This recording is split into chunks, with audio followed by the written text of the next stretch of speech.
love me so much more than I could ever know. Your love is deeper than this world will ever show. And all of life's beauty shines around this moment now. The sky and the cliffs, they seem to change my life somehow. And I will never be the same, will never be the same. Whoa, I will never be the same, never be the same ever again. Well, here I am waiting, Lord, my life is just for you. Please unfold all the plans that you would have me do. And if all the world's just a breath and nothing's here to stay, then all of the love we feel will save us anyway. And I will never be the same, will never be the same. Whoa, I will never be the same, will never be the same ever again.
And the epitaph on Judas's grave is recorded in Scripture. Better he had never been born. I want to say this to all of us, and I'm including myself. You know, I've always been a simple preacher, and it's because I don't look for these high-flown polysyllabic words to describe our condition. They're simple. And God's will is simple. The most wretched man in hell will not be Adolf Hitler. The most wretched man in hell, or woman, will not be one like Joe Stalin or some of these more modern devils. The most wretched person in hell will be a former Seventh-day Adventist.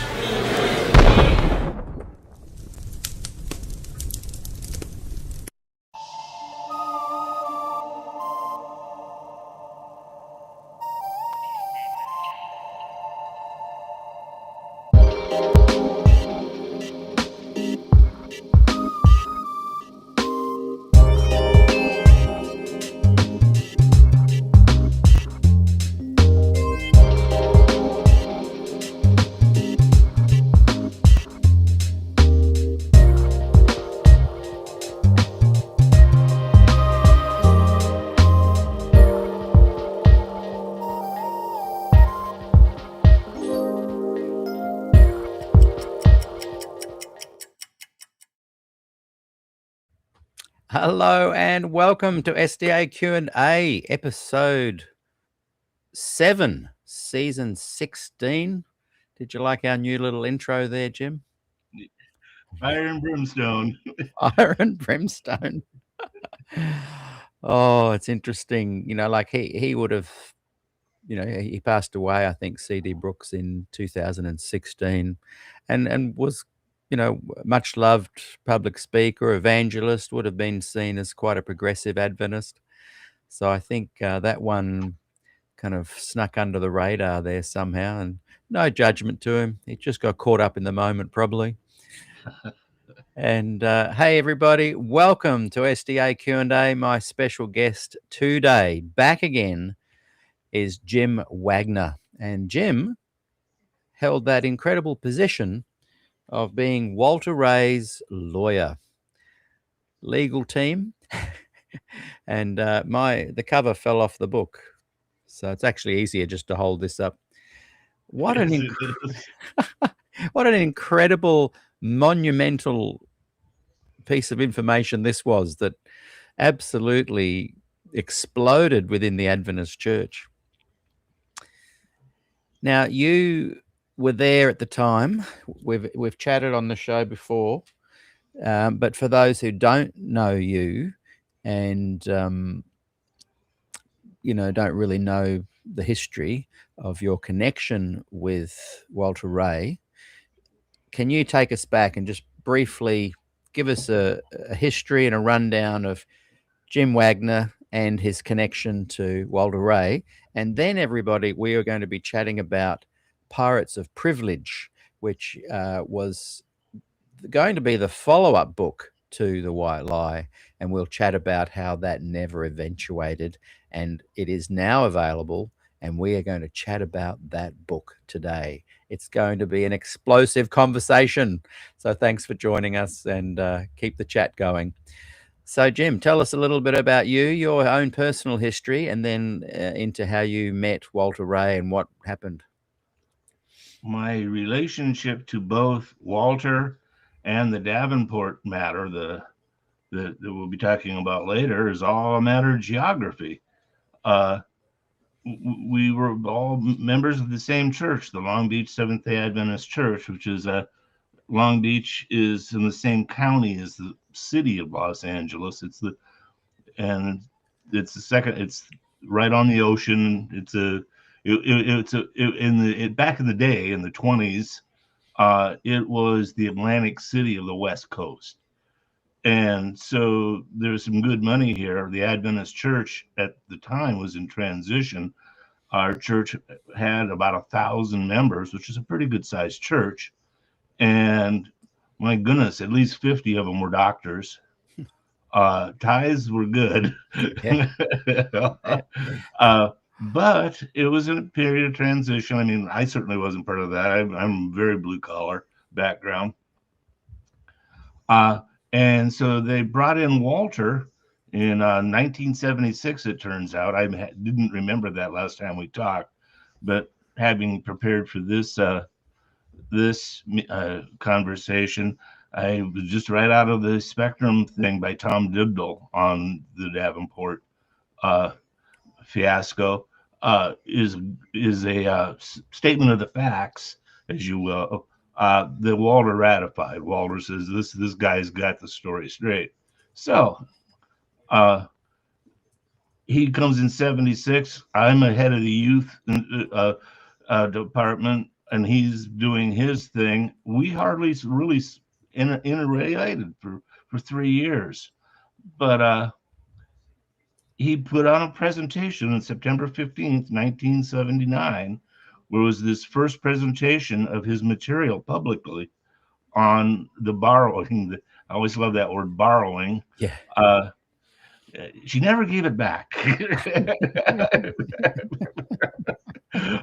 Of L.G. White. And I mean, there was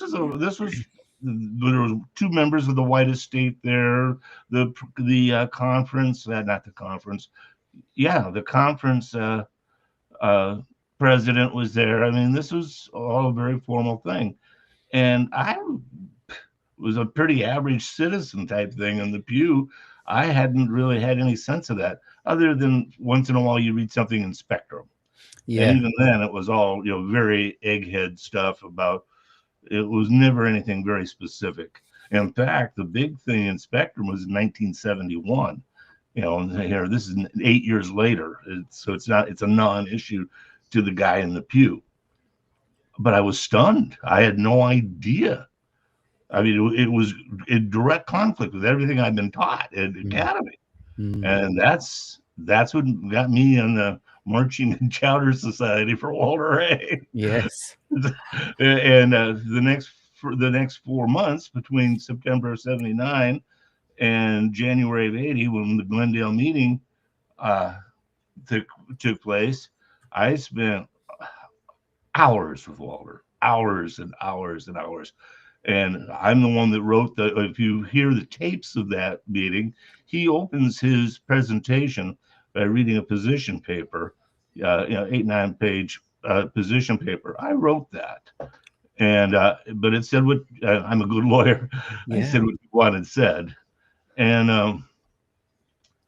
and I was the only person not appointed by Neil Wilson in that room. I was there specifically on Walter's request to have, somebody working for him as a witness to this whole thing. And my duties included staying in the room when everybody else went to lunch, because he was afraid that he had books that he had one copy of, the 1800s books by Protestant sources that she had copied from, and he didn't want them to mysteriously disappear. So my job was to stay in the room. Did any suspicious people kind of wander in and take a look around and then exit when they saw you? But everybody was actually at their best behavior. And in fact, of course, the stunning thing is that he got a vote from what should have been a hanging jury, 18-0. My goodness, we had no idea that it was this much. And that's a pretty stunning thing when you think about it. Incredible. 18, and a few months later, I passed the bar, and about that time, he needs a lawyer. So it worked out pretty good. Wow.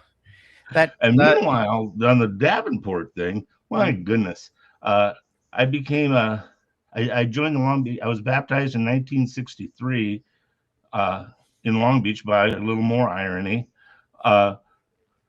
John Robertson, who wrote The White Truth. Yes. Oh, I've always loved that, because The White Truth came out before The White Lie did. Yeah, incredible. So you constantly hear those attacking the church as saying they try to cover things up. That's not exactly true. They had their front people ready. They had that job down before Hollywood had it down, in terms of getting in front of bad things.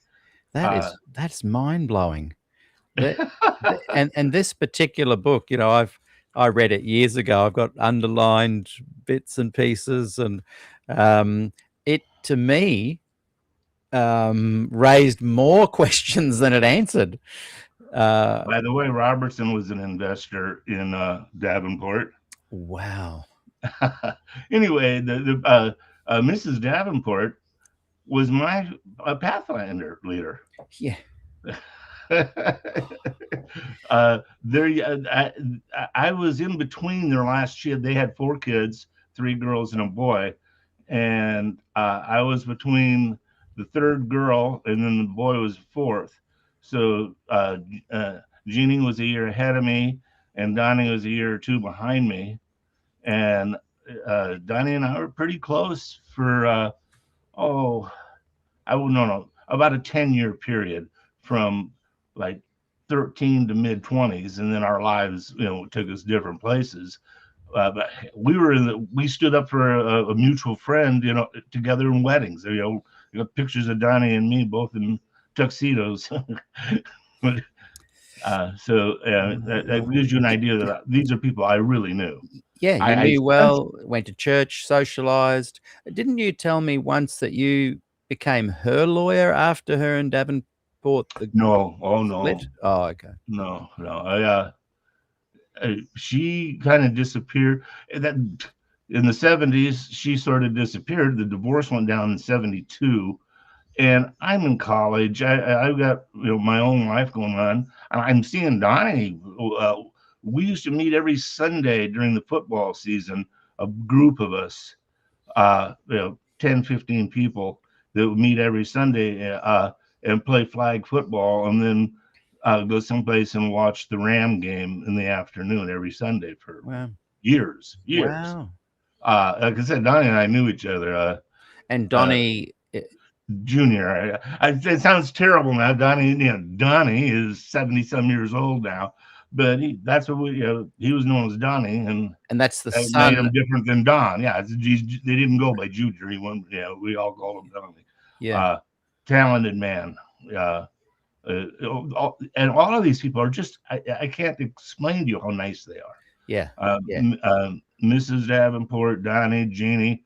These are all. I'm the kids from the wrong side of the street, and they literally live in a mansion. Yeah. And Donnie, in 6th grade, his hobby was ham radio. That's kind of sophisticated. Yes. He'd go to his bedroom and talk to people in Japan. And you'd be talking to people in Africa. Yeah. So let me paint a bit of a scene or describe the scenario, and then you tell me where I'm wrong and where I'm right. And first off the bat, you get to know Walter Ray. He goes to meetings because he's saying to the church, "Look, I'm finding stuff here." And what's the guy? I've written his name down. Let me find it, because I didn't know this, but when I chatted to you last time. Oh, Don McAdams. Now, it seems to me that Don McAdams, even before Walter Ray, was stumbling across a lot of this material. He approached, the powers that be at the GC, and they effectively convinced him just to leave it with them, and so he let it go. But he has since released his book in recent times, and it's available on Amazon. I can't remember what it's called. Someone in chat can tell me, and I'll bring it up on the screen. I've got it here, but my lights aren't working. Yeah. McAdams, so he was on the committee, by the way. He was what? He was on the committee. He's one of the 18. Yes. And he was president of Southwestern at that time, I think, or was about to become president of one of our universities. It's in Texas. I have mixed emotions about him, so I want to be a little bit careful. But yeah, he had I got to keep them in order. One had a Huss document. One had there were three Numbers, McAdams, and Butler all came out around the same time in the mid 70s with different revelations. One of my favorite ones, I can't remember if it was Butler or McAdams. Their thing was on the Huss document, the Huss chapter of the Great Controversy.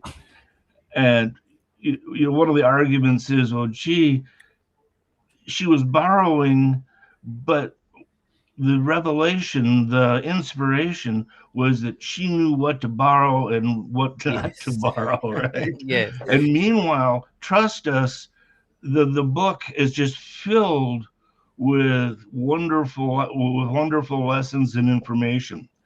Then you read the article on the Huss document, and all that's there is just the borrowing. It's like for 10, 12 pages of just raw borrowing. And the phrase that I just absolutely love is they had to cut the homilies out for space purposes. And these people say these things straight-faced. They have no idea what they're saying. Incredible. You gotta love that one, huh? Yeah. For space sake, we cut out the inspiration. and kept the borrowing. So the only original material that Ellen contributed, they cut it out just to save space for their typesetting. Oh, that is classic. So these guys, and I forgot, John Butler was in the mix right in the early days, and he maintained a really good friendship with Ron Numbers. I interviewed John only a couple of months ago, and pushed him a little bit on, this notion that the progressives feel like they're going to at some point be able to reclaim Ellen and see her as an inspirational person, whereas I think Ellen is such seen as an essential authority figure within the church that you can never water her down or get rid of her. But that's a bit of a side topic. But yeah, so Ron Numbers, he releases Prophetess of Health, which, by the way, everyone, is the book that we are reading in SDAQ&A book club at the moment. And that will be on tomorrow, close to this time. Maybe in the States, it's about 1:30. It'll be on at around 7 p.m. and in Australia around 2 p.m. tomorrow, and we're discussing that book. John Butler has kind of been on the edge of releasing a book for many, many, many years, and as we mentioned, I've forgotten his name again. That's terrible. He's hopefully coming on the show soon.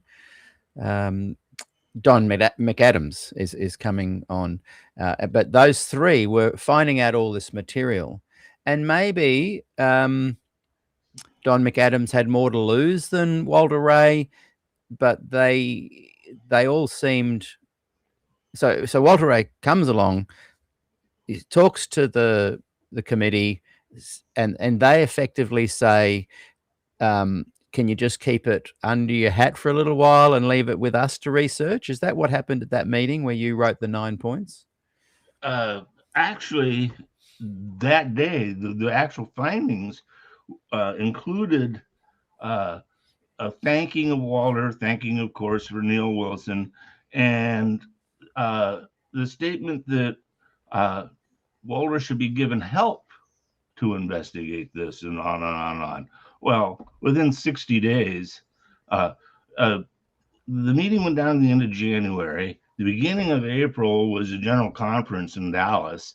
So you only got like this 8, 9, 10 week period that Neil had a lot on his plate. And remember, Ford had just happened. That's right. So, and Davenport, by the way, is happening Just as this is going up. too, yeah. All of this is bubbling up all at the same time. So Neil, the first thing they do is they just throw that piece of advice from the committee away. And they say, no, we think Walter is not the right guy to carry this on.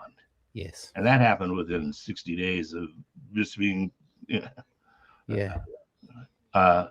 And then they were going to put a different guy on it, but then I think he went to Australia, Jim Cox. Yes, that's right. Yeah. He came here when I was studying at Avondale. Well, he was originally going to be the study guy. Yeah. But then that came up. So then they settled on Veltman. Yes. And, and that's a whole separate story. Veltman was always critical of Walter's analysis, and yet it took him 8 years, and then he only did a part of one book. Yeah. So 15 chapters of Desire of Ages. And you can't just say to a guy who's working for a church that you got to shit or get off the pot. Yeah, that's right. Yeah. I think they were hoping it would take a long time as well, and it would just lose some momentum. Well, I don't know, because how Veltman, if nothing else, was honest. However pedestrian he actually turned out, his work product turned out to be. When you read his thing, and I've now gotten, I think last time I told you, the last thing in the world I'd do would be read 2,000 pages, but I hate to admit of how much I actually did read of it. Yeah. You can see a troubled man. Yes. He finally, there's a great paragraph in the intro to Numbers book, where he says, "I no longer presume this. I no longer presume that on." Which is what we do with inspiration and revelation. We have presumptions, whether we realize them consciously or not. And you can see Veltman having the same thing, the same confrontation uh, mutually. Is that it's so hard. You don't want to just say she's a fraud, and yet look how many people are moved to just say that. I mean, they just can't. They Yeah. can't think of her and what she did Yeah. without really getting their blood up. And I Yeah. mean professional people. Uh, uh, Daly, John Daly, Tim Daly, Daly, the Steve. guy that, yeah, he, for all his professionalism in writing a psychobiography, that's behind him now. Now he just cuts to the quick, and Yeah. she's a fraud, and she's, he just can't use any other language. Yes. So Yes. Yes. And there's a lot of court documented material that supports a lot of the claims too. well, I'm going to end up coming to the same point about the Davenport matter. Mm. How why do you care if she was a fraud? Yeah. In other words, it really, that we're so prone to do that. Yes. And I think it's propensity in the human character. uh I go right to the Garden of Eden. I mean, the first thing that happens when when God's saying, "Hey, where are you guys?" is all of a sudden Adam's saying, "Well, the woman did this," Yeah. and and she's passing it on to the serpent. So, yeah. Yeah. A chapter later, now you're into Cain and Abel, and there's old Cain saying, "Hey, am I my brother's keeper?" You Yeah. know, always Yes. deflecting, always going on the other person's motivations, and they're bad. Yeah. and That's true. and you really look at so many of the stories in the Bible, and they can be framed that way. Yeah. I think with Ellen White, if you were marinated, born and raised in the Adventist church, she becomes not just an external figure, she enters your mind and your internal landscape. And so everything you tend to read the Bible, you see life, your worldview is so greatly influenced by her spectre that it becomes a part of your identity. And so when that is shattered, it for many of us, it kind of takes a while to, remove her from your being. The shattering is in you, the receiver, though. That's what's so That's interesting about that's this. right. That's right. Numbers has a great line somewhere in commenting on Ellen and Willie's claim to vegetarianism. Uh, he said, in their minds, they were vegetarian. Yeah. And it's the old thing, in principle, if not in practice. And Yes. how many of us are not? How many of us are actually guilty of that? Yes. In so many ways Yeah. that, well, in principle, but I gotta admit, my behaviors, my actions and my Yeah. beliefs are a bit disjuncted. Yeah. I see what you're saying with all the normal sort of functions of life, but every now and again, someone takes a piece of your mind. I'm not sure if you were born a Seventh-day Adventist or not, but It's a bit awkward. There were Adventists in my family, but there was divorces. I was always a churchgoer. yeah. Uh, my mother, at the time of my birth, was in her early 20s, and her circle of friends were all Catholic, and so all the rest of the family is Protestant of one flavor or another. But she was a Catholic at that time, so I was baptized a Catholic. Went to Catholic school first and second grade. Mm. I had got my first suit, my first communion. I signed up to be an altar boy.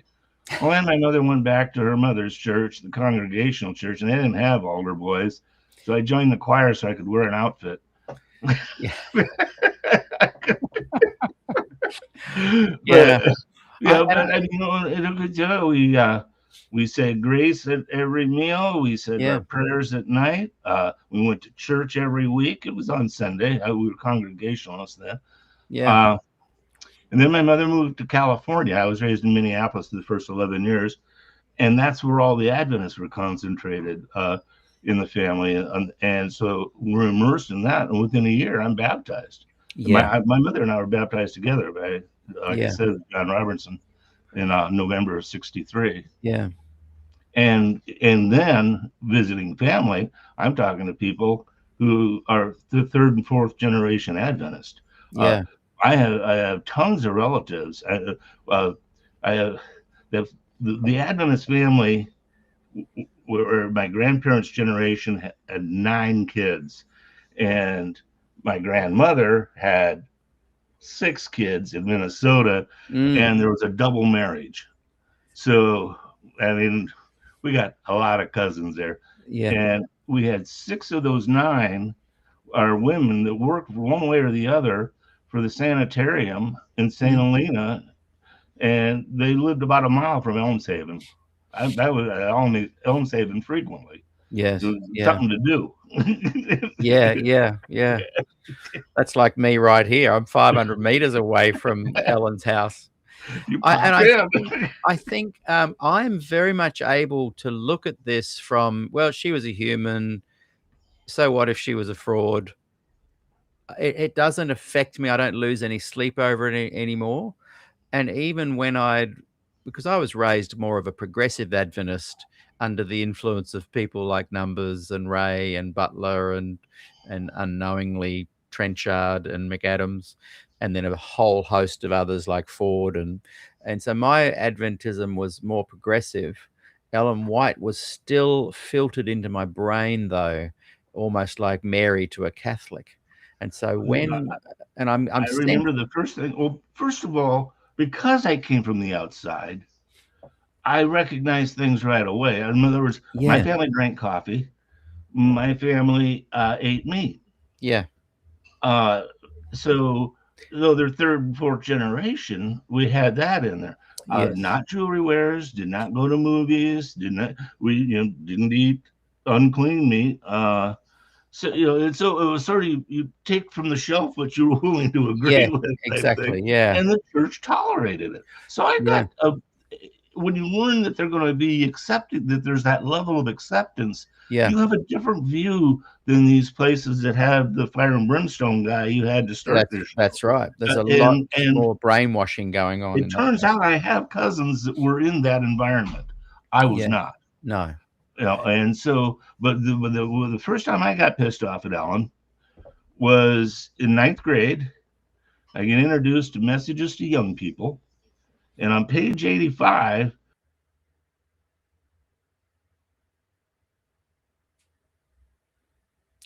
think I've lost Jim there.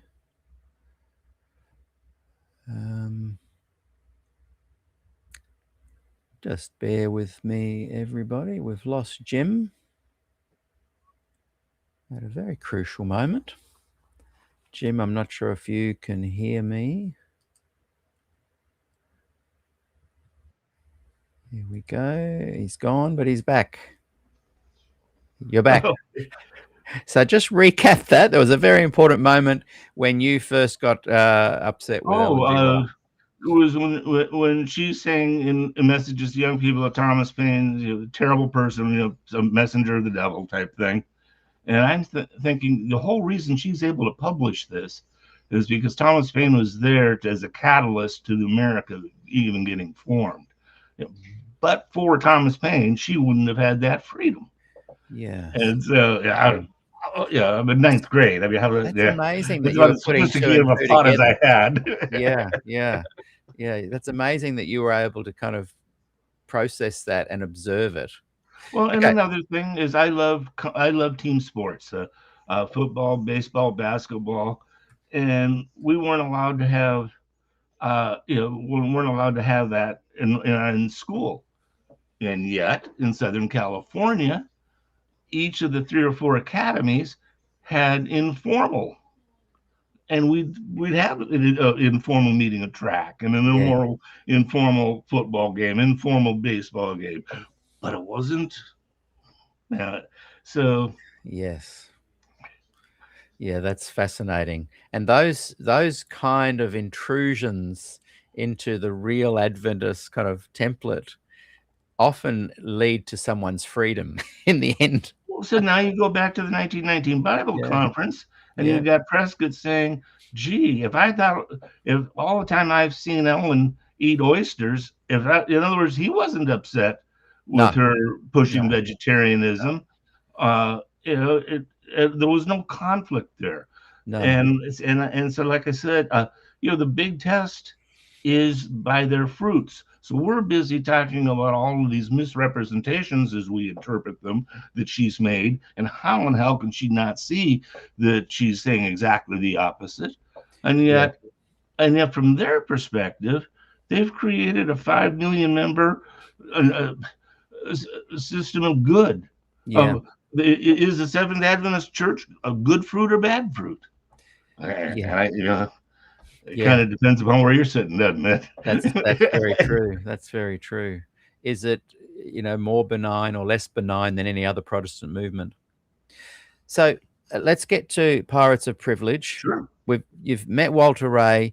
They basically try and silence him. He's annoyed. So he writes and releases this book.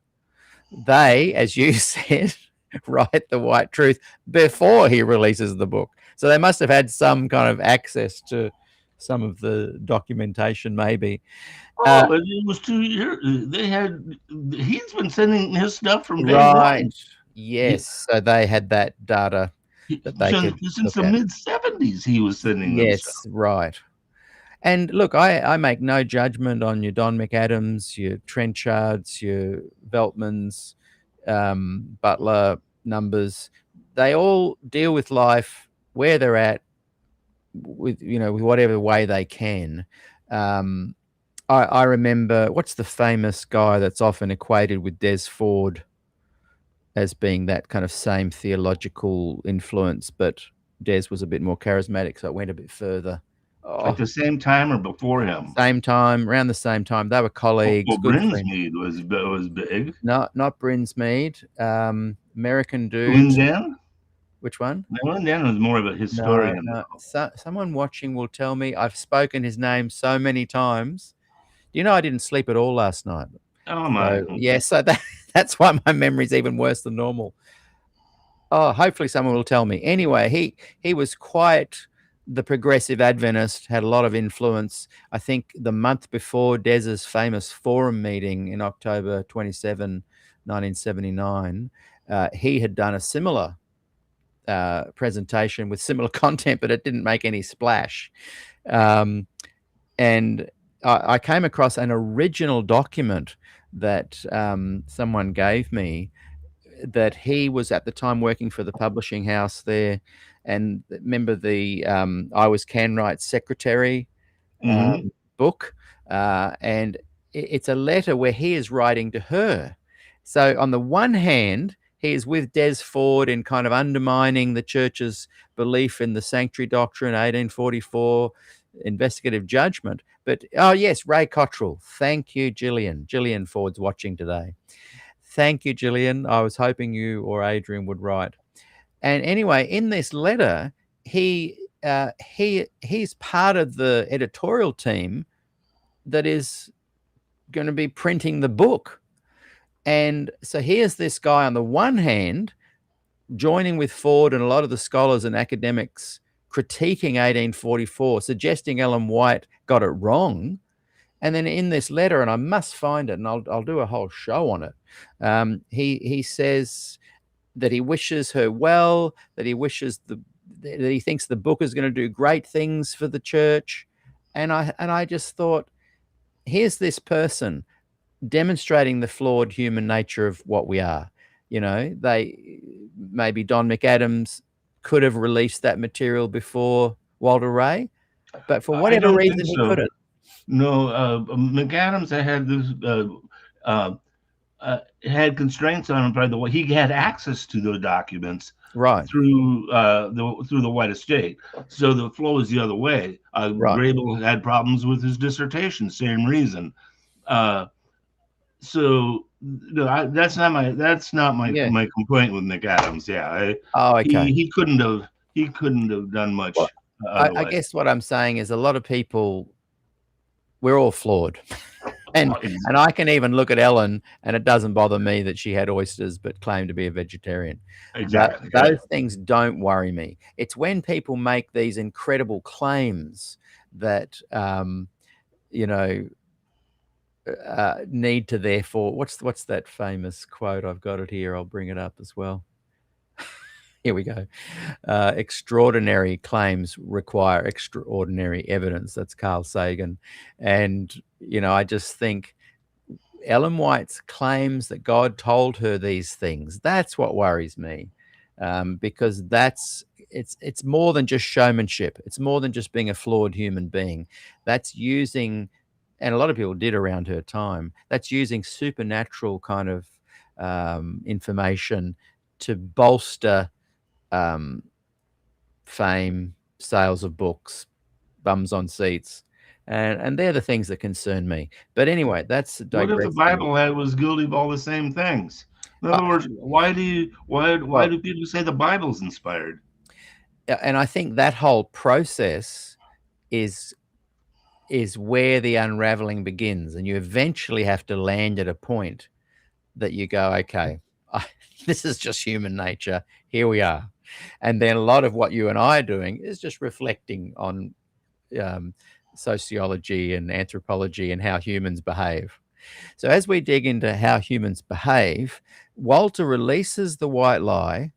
Do you remember the impact that had on you and him, and in its immediate, the wake of its immediate release? The day in and day out stuff, I don't, because we had because it had shifted. I was no longer his assistant. I was his attorney. Yes. And I had to be really careful to hold to. I had additional duties now. You know, as an attorney, it's my job to keep my party on the course of legal reasoning. Yes. And so, you know, I'm busy when I'm thinking of who Neil Wilson is and who Olson is and all that. They had shifted to where now they're objects of the opposing party, and you know, I'm looking at this very clinically, and I think that would color anything I would say to you on this. Oh, I I can know that. say That's why I think it's an I can interesting say that Walter perspective. and I were our strength was we were very much on the same page through all of this. You know, just as I said, he used my position paper to open his presentation in Glendale. Over in the Pirates of the Pirates book, page 96, you'll see that he cut a big portion of my letter to him handling how we had to handle issues related with the settlement agreement. Yeah. And you'll see that you'll see how a lawyer has to look I at can't wait to get to that. In fact, Oh, if excuse me. people, All right. I didn't mean to step on it. no, not at all. I'm loving it. I love, if people get a chance to watch, I can't even remember what season and what episode it was, but you just search SDAQ&A Jim Wagner, it'll come up. I love what you said about the Ramek thing. That was very insightful, because you did take the approach that you've just outlined there, where this is, hang on, this is a legal thing. If someone if someone hired you to do what Ramek did, you're simply providing a defense. It's not actually an analysis of right or wrong. It's, you're hired to defend the church, and that's what Ramek did. And even though a lot of what he said can be assessed in whole different ways, it was a very powerful undoing of people's shattered faith in Ellen G. White. People were like, oh, well, a lawyer said that she was fine. But what you pointed out is, so what? A lawyer isn't actually there to, let's look at both sides and draw an accurate conclusion. He was hired to defend Ellen, and he did that very successfully in a simple fact that people knew that, oh, if a lawyer says that, it must be right. And very few people would have even read the Ramick report. That's funny you should mention that. The story I always tell is I was just another smart guy as the boss, that type of thing, until the day I passed the bar. All of a sudden, I was a licensed smart person. Yes, that's right. It was just some people react to you differently. They're like, I was the same guy I was yesterday. Yes, there's an authority there, you know. And I remember when I would listen to people talk about the Ramick report, who, by the way, you know, was a hired lawyer, a hired gun for the church to put out the fires that Walter Ray had lit. I remember thinking, hang on, this is a manipulative move. This is a Machiavellian move, because the leadership of the Adventist Church knew that just having a lawyer say that in one paragraph would stop the average Adventist from even reading the White Lie, and would go, oh, well, you know, the authority that a lawyer has, it must be powerful and correct. And gosh, he was a Catholic. Yes, that's right. And near the end, he said that he found reading her a blessing. Yeah, that's right. Perfect. Talk about knowing how to make a client happy, huh? I know. And if he'd been hired to do the prosecution, he would have done a very effective job at that. And so would you have. Oh, absolutely. So we've spent, 50 minutes just getting to this point about Pirates of Privilege. At what point did Walter then turn his attention to this thing? And I'll just tell people, Pirates of Privilege was the follow-up book to the White Lie. Tell us when it was slated to be released, and the church came along and knew it was going to be so damaging that and this is where you need to tell me as a lawyer where if it's right or wrong. They said, we're going to take your sustentation away from you. And I'm guessing at this point he was a bit older, approaching retirement, and couldn't afford to cope with that. And so he took it. He said he wouldn't print it. But after he died, my understanding is his son put it out on the internet, or something happened there. So fill us in with that. And then we're going to talk about the book, Pirates of Privilege, and the Davenport fiasco. It wasn't as linearly transactive as your description. Yes. That would be the place to begin. He was exposed to the Davenport material. Well, it would have been after 76, because that's when he came to Long Beach, and that's when he would have first met Betty. But it was before his September 1979 presentation of the Ellen White material. Right. Okay. So that's only a 3-year. That's just a 3-year period there. And it's important to remember that what he had with Betty's material was a 1972 marital settlement agreement. So his data at that point is years and years old. But the thing about Walter is incredibly well educated. He had 2 masters. He was a certified tax specialist. He was one that wanted to understand things, and so he went out there and got knowledge. And as a result, he was moved around to a lot of really high-end churches that his job, like he says in Pirates, I always mispronounce it. But yeah, Pirates of Privilege, excuse me. He basically is in there saying that the clergy know their job is to keep the money coming in. And that's why he was at Long Beach. Long Beach, as I said, when we first got there in '63, there were 50 doctors, lots of professional people. And by '76, they had fallen on hard times, and he went in there and cleaned it up. He cleaned up churches, the San Gabriel School, back in Florida. He was kind of their cleaner. He was the guy that did the grunt work. But he also was in all of these, because of that, he's involved at the committee level at conferences and, the Southern Conference, Southeastern Conference. And these are Southeasterns, for instance, where Loma Linda's at. So these are all the people that he's with. He and Harold Calkins, who was the president of Southern, and Neil Wilson, all were classmates at PUC.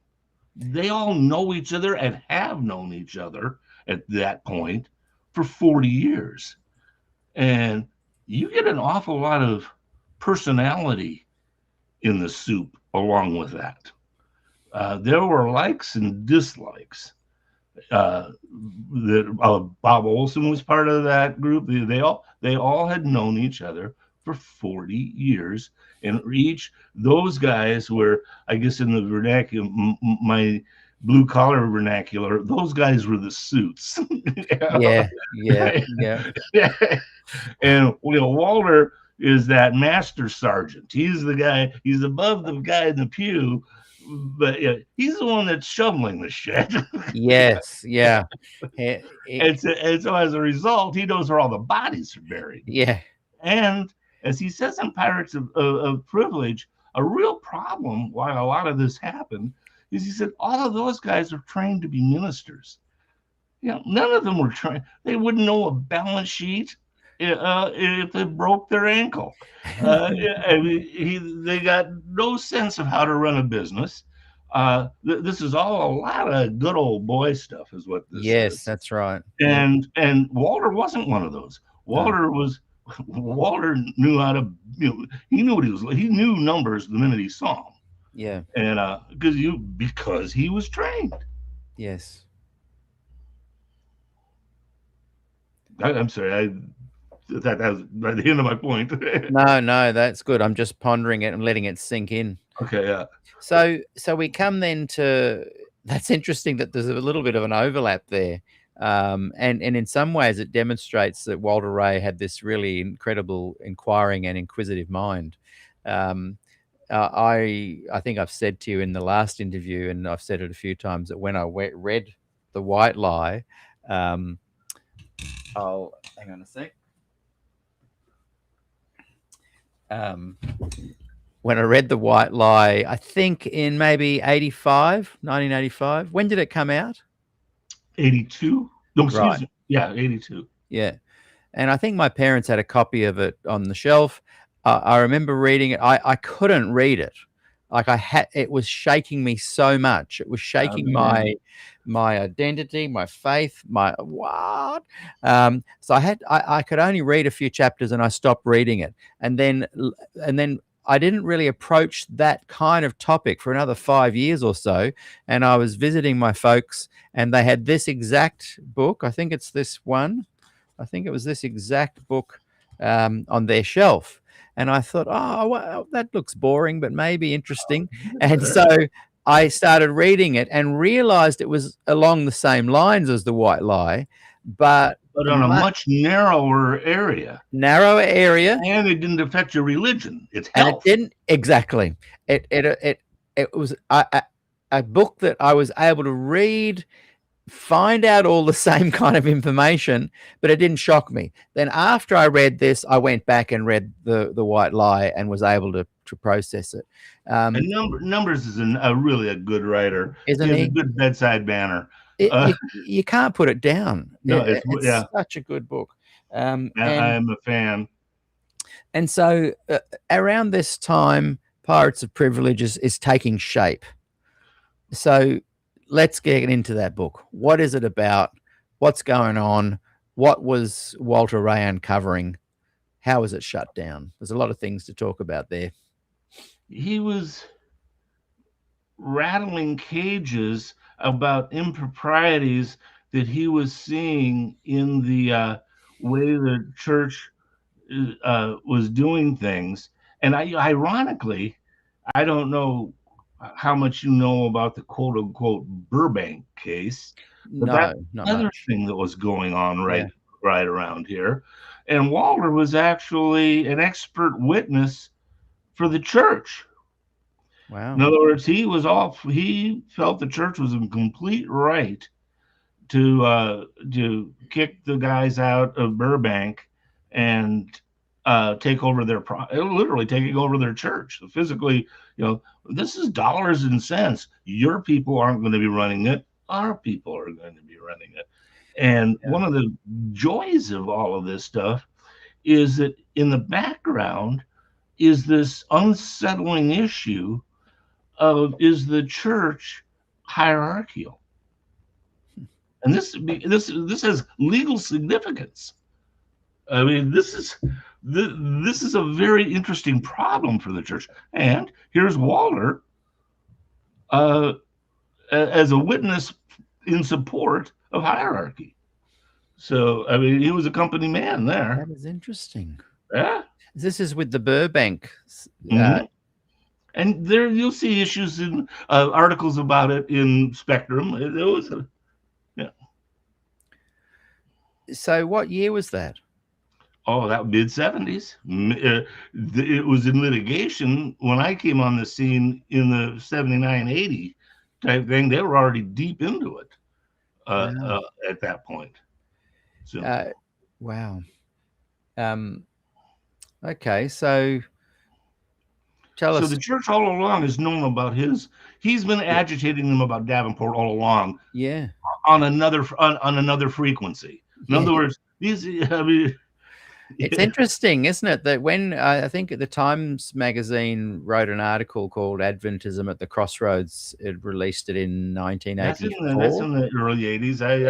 And it's interesting, if you now chatting to you, Walter Ray is at the core of the three issues: the copying, the borrowing, plagiarism, the Des Ford, and the whole righteous by faith, Ellen White 1844 authority stuff, and the Davenport thing.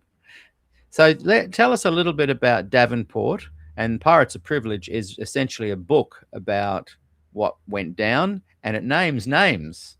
And one of the shocking revelations was that, the Adventists humans fall for Ponzi schemes all the time.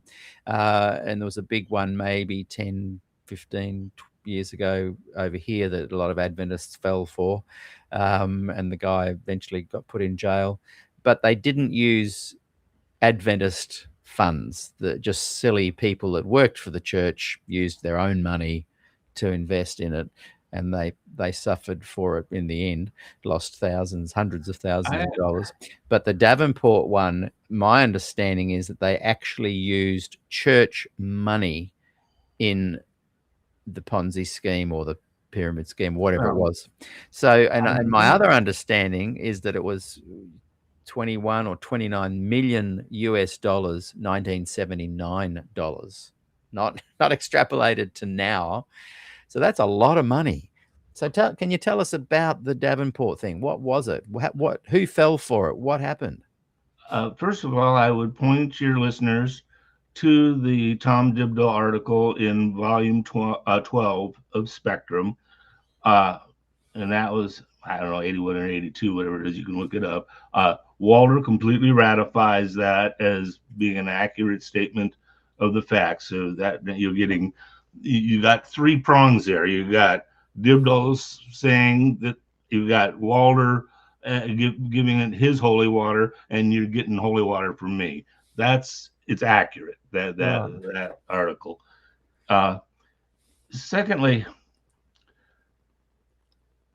when I just reread it to prepare for this, and one of the things you don't think about, I was telling you about how, gee, Betty was my Pathfinder. Well, first of all, she wasn't Betty to me back then; she was Mrs. Davenport.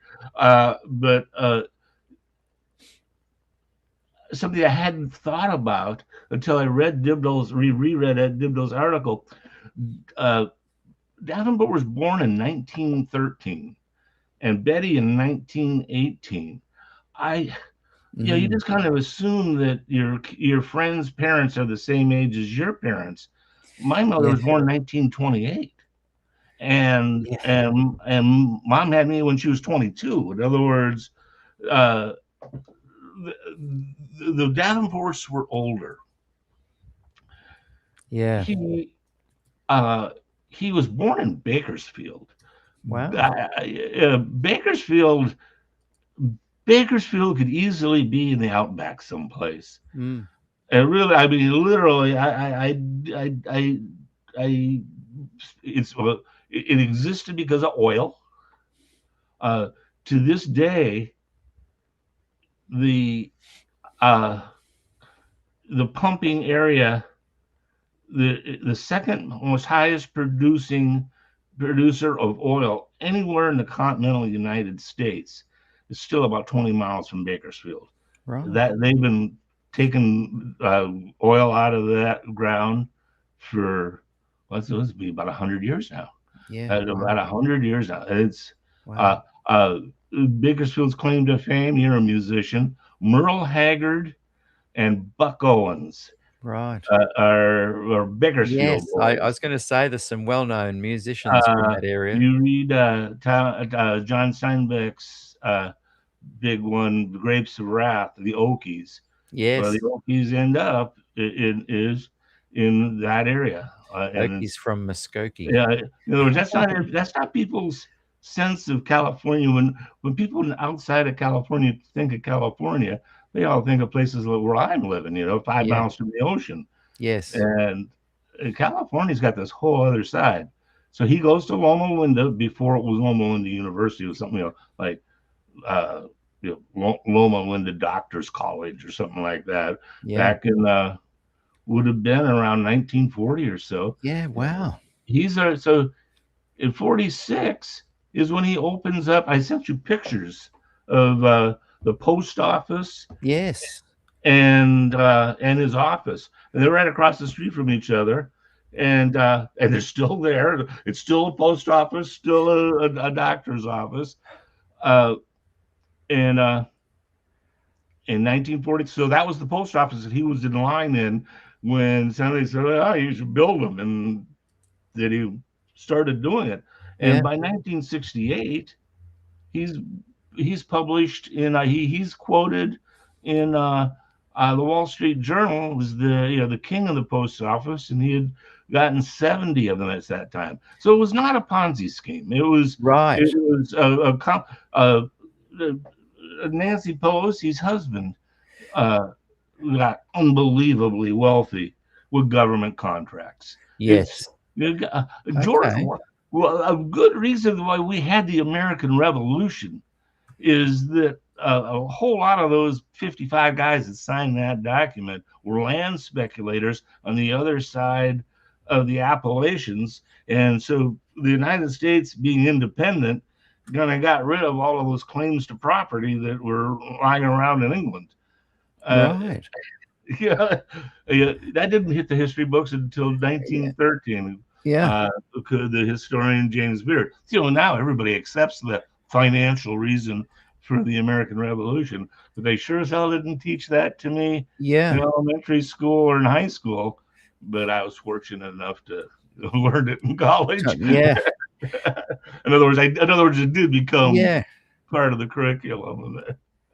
So it wasn't a Ponzi scheme, but it was a setup where he tried to encourage people to come on board, and they'd make 12-15% interest on their investments. Try and explain my father-in-law made his living making personal loans. It was a personal finance. In fact, that was the name of the company, Personal Finance, where he would loan people money to buy a used car. Well, you're obviously a higher risk loan if you're having to borrow money at to buy a used car. Yeah. And so he's yanking down maybe 20-25%. This is in the 70s.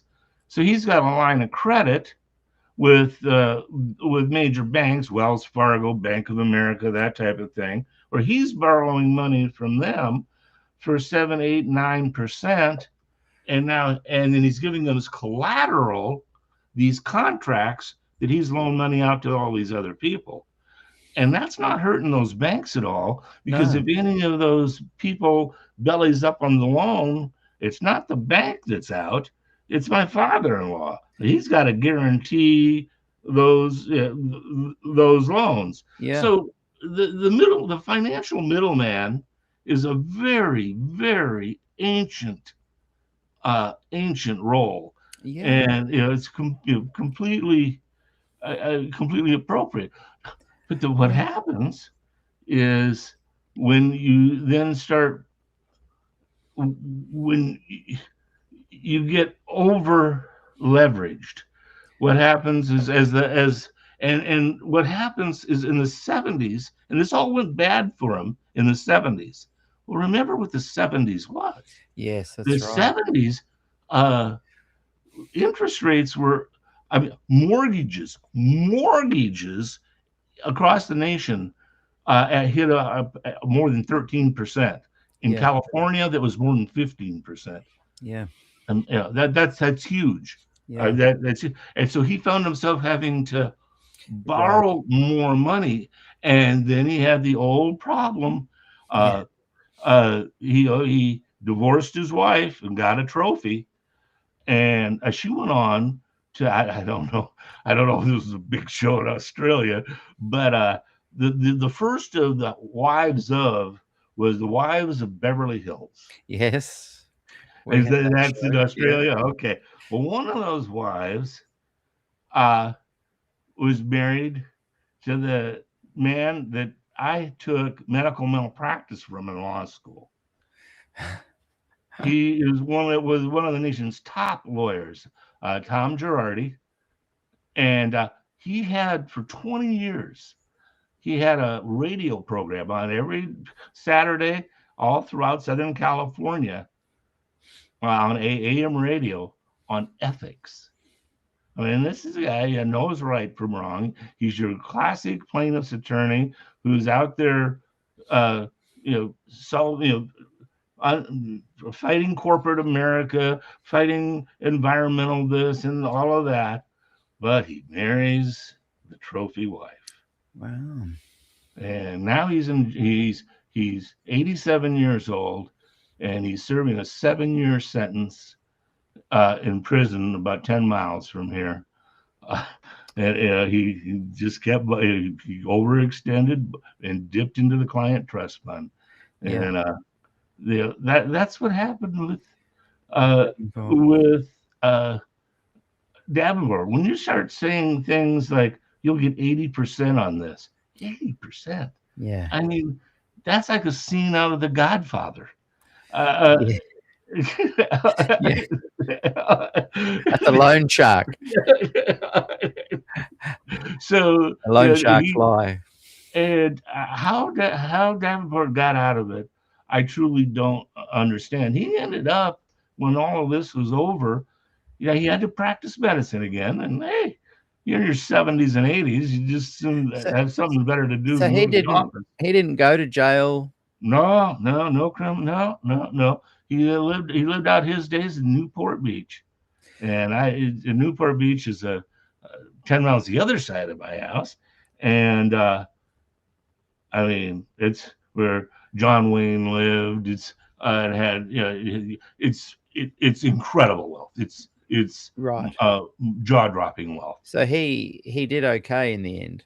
He Yeah, did, he did so all the right. Yeah. wrongdoing aspect of it, and I'm glad you did tell me this in our other interview. I'm glad that you've reminded me. It's not a Ponzi scheme, but what he did was fall into some financial difficulties, overextended himself, needed to get some funds moving through his, bank as And fast that as was, and then possible. it becomes a Ponzi scheme. And Then he's borrowing from Peter to pay Paul. yes, and then the wrongdoing is in many ways, the lies that he told to Adventist leaders, members, offering this incredible, way out. And they simply were gullible. So none of them went to jail either. When I interviewed Bill Johnson, I asked him about this, and I said there were about 6 people that Neil Wilson said were going to, there's people that are going to, heads are going to roll. And I said to Bill Johnson, but no heads ever rolled. Why was that? Walters did. Yeah, yes, yeah. But no one involved with the giving of their money. That was. And so he said that he was glad that they didn't, because of the 6, 2 ended up not being culpable. And I said, well, what happened to the other 4? And he said, well, nothing. So no one was held accountable. Try and help me understand the wrongdoing of these people that were just simply stupid. I'd have to know saying that 2 weren't culpable. I mean, who made that? I know. I wish I was the me I am now 5 years later, because I would have pushed him a little bit more on that, because I thought that at the time. I thoroughly accept Walter's thesis in Pirates of Privilege. These people are simply incompetent. Yes. And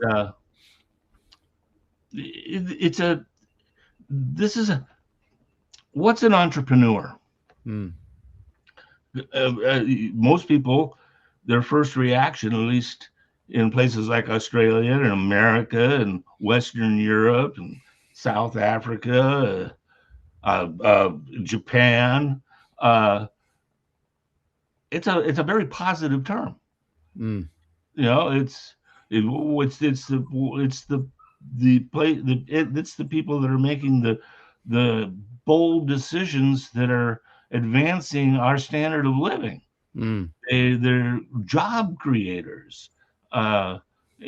Entrepreneur is a good thing. Yeah. Well, an entrepreneur usually is a guy that's faking it until he makes it.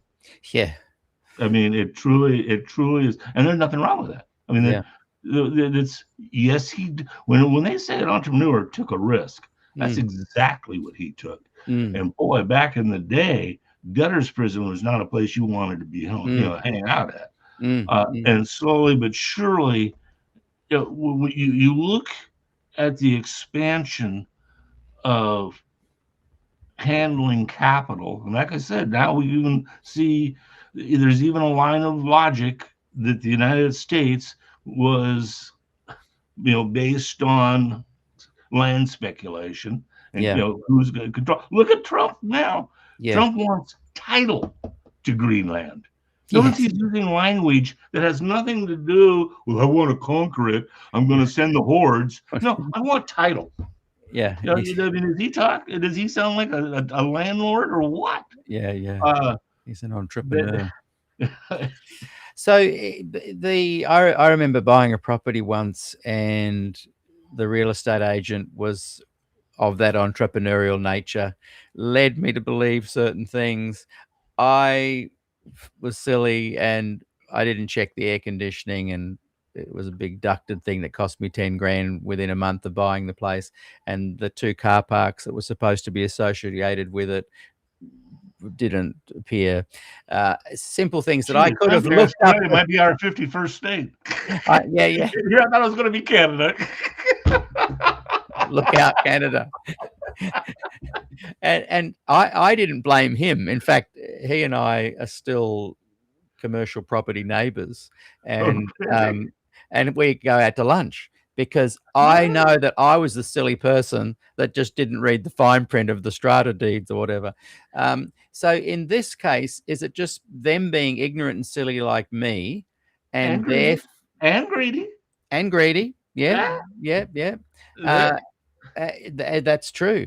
The difference is that I didn't wade in and use church money to make that investment. See, now What area we can be ignorant, we can be dumb, we can be greedy, but at what point did it become something that should be frowned upon and highlighted enough for Walter to write that book?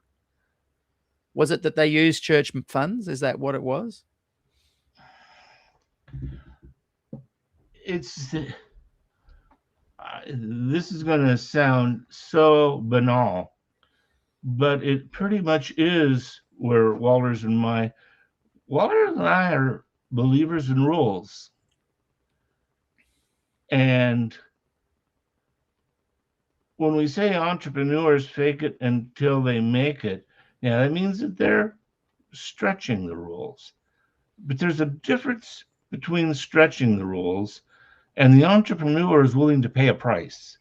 In other words, if his bet doesn't, it's going to be him that gets kicked out of the building.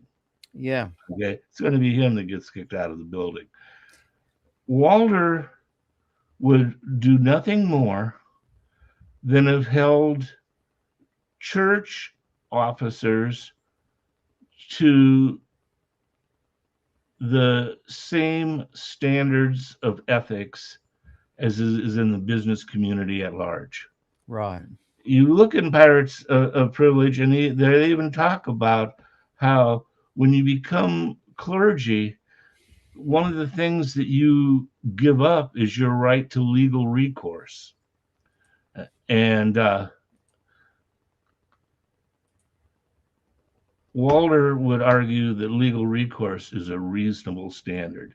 And so his gripe, and when you see him as a gnat writing these letters to all of these people, to this conference president and this union president, and to Wilson once in a while, but a lot of this was conference and union level stuff. Pacific Union, Walter Blunt was a big guy, and he was a union president, and you'll see pages of blame in documents in there. He's arguing that they're incompetent, and they should, and if they had adhered to just the simple fiduciary duties codes that are in the general business community, the UCC Uniform Commercial Code. I mean, it's a book, several books, and I mean, go look them up. Yeah. And that's why you hire lawyers. Yeah. And and that's what they should have been doing. An interesting person in the shadows of all of this is Jerry Wiley. Jerry Wiley happened to be, before Walter happened to meet me because he was in Long Beach. He got assigned to Alhambra, the Alhambra Church, which is about 5 miles from, as the crow flies, from White Memorial Hospital, which is this major hospital in LA. For Ellen G. White. I mean, this is Adventist stomping grounds. Loma Linda was a sanitarium before it was a college. Sanitariums are good money. Well, we talked about this earlier in an earlier show about wellness or something or other. Made a movie out of it. That's right. Yeah. Yeah. Adventist had sanitariums in Australia. Yes. And I mean, there's good money in that stuff. Yeah. Yeah. Just ask Scientology. I mean, yeah. Yeah. So, I'm sorry, I got to running off on that. But... So essentially, Walter and you agreed. Jerry Wiley, excuse me. Yes. So Jerry at this time is his head elder at Alhambra. Jerry is an honored law professor at USC, major college in Southern California, and he is an advisor to this and that committee, at the union and at multiple conference levels. And yet he's also a good friend of Walter. So he's got to walk this narrow line where he could only say certain things to Walter, and then he's got fiduciary duties to the institutional church. And so that's one of the reasons I was able to come on this side. Things that Jerry couldn't handle, well, then Walter will fall back on me. And when you look at the correspondence, you'll see Jerry Wiley's name throughout, and he's doing his best to basically maintain the standard that I'm talking about. Make our guys adhere to generally accepted practices. That's what they call it in accounting, generally accepted accounting practices. It's you go to court and you say he did not adhere to GAAP. Yeah. And that's all they're asking is have our guys meet GAAP. Yes. It's not exciting when you say it that way, is it? No, but it's a good approach to take. It's like trying to advise the church, okay, you were ignorant, you were unethical. If you'd followed these guidelines, and in many ways, has the church learned from these mistakes? You use the word unethical there. Right. I actually believe in spectrums. And so think about it. We talk about sin, and there's mortal sin and venal sin. And that's a spectrum. And what is that spectrum? It's the spectrum of forgivability. And way down at the venal end, there's this other little batch that we've been talking about for over 1,000 years. And they're not venal, they're venial. We talk about venial sin. And the venial sin is pretty much the 10 Commandments worked over. Don't be a glutton, don't have envy, all of those are all venial sins, and those don't interfere with your relationship with God. You come up to venal, that makes you corruptible. That makes you willing to take a bribe. You say these guys are unethical. What are you saying? They didn't adhere to some sort of standard. There's always this gray area. That's the yes. That's what, at the profound level, that's what love is. If you're not under the law, why aren't you under the law? Yeah, it's because you're the sovereign value is love. Love doesn't need to be written down, type thing. In other words, you really run into this problem of this is why we're not supposed to judge each other. Because ultimately, and instead of judging, and I sometimes come out gung ho, oh, these guys, they should have the book thrown at them. But when you look at the nuanced side of it, and you realize, hang on a second, there, but for the grace of God go I, or hang on a second, if in those situations, maybe it wasn't unethical, it was just stupidity. But Walter says that in this book. He says it's simplistic to say that the problem is these guys are evil. Yes. These guys are losing. The church is the institution that feeds them. Yeah. They're fearful. They're literally fearful for their next meal. He talks about how now he said there are bad apples in the church, and I'm pretty sure people like Neil Wilson are right at the top of his shit list on that. That do things like using sustenance to make you adhere. We'll take your sustenance away if you don't do the company line. Yeah. And this is, and by the way, this is what you were asking about earlier. And this is proof that Walter prepared for them taking his sustenance away. Yeah. He, Walter was a very conservative man financially. He had lived in the same house in Arcadia, which is about 40 miles from Long Beach, but only about 15 miles from Alhambra. You get the picture.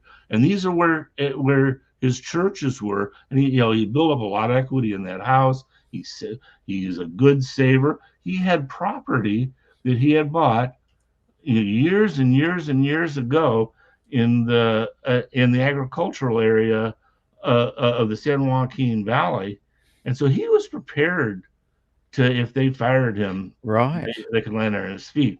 Their big problems was medical.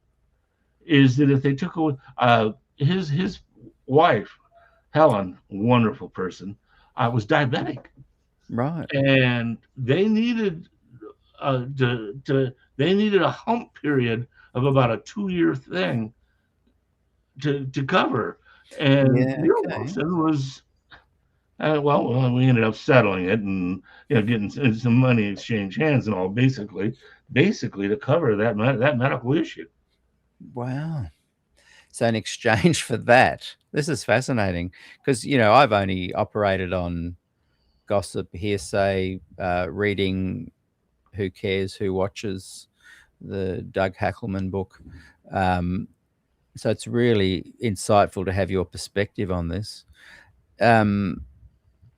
So money exchanged hands, Neil Wilson basically saying, don't release that book. Why? No, the book,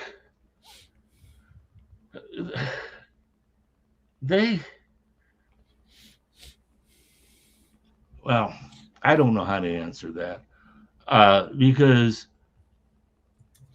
Walter knew that however he got that threat could not come from me. Right. Okay.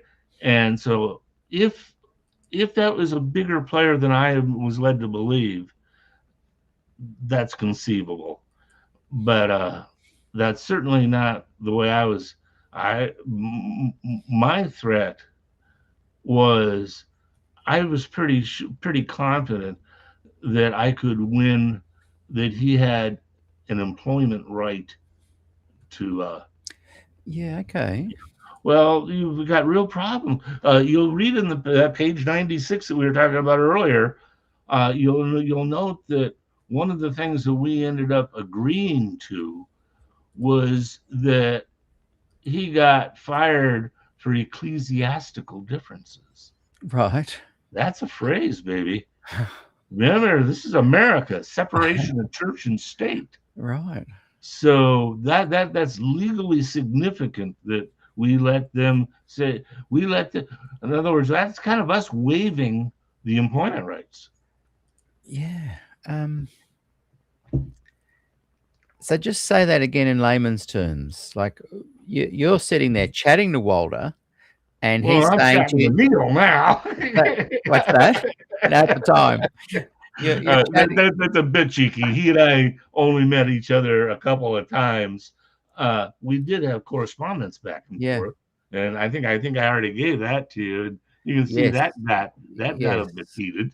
Then he starts to talk down to me about, oh, gee, Yes. from your limited view. Yes. Yes. So he kind of shot himself in the foot there if he was seeking some good legal advice. But was there a moment where he said, "Look, they're wanting me to shut down publication of the book. What should I do? Are they offering? Here's what they're offering. What were they offering? And did he have that conversation with you?" Here's my copy of it.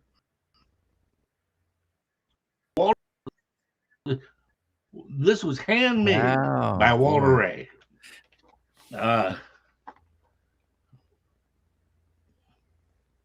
the way, here's the first page. I don't know if you can see that or not, but December of 1984. And wow. and there's there's my copy of Pirates of Privilege. Yeah, wow. And by the way, It's I've just put a link there in the chat on Facebook and YouTube, and there it is on the screen. If people, I don't think you can click it on the screen. I don't think it's a hyperlink, but I don't know how to that people do can this. go to that. I'm And sorry. that's a Kerry Wynn had a lot to do with editing this and posting it on the web. That's Have you met years and Kerry? years later. Yeah, Years of and course, I mean, that's like 20 years later. 2009. And to prepare for I went back. I listened to that Terry Wynn. That was Kerry. 2 hours more out of my life. Uh,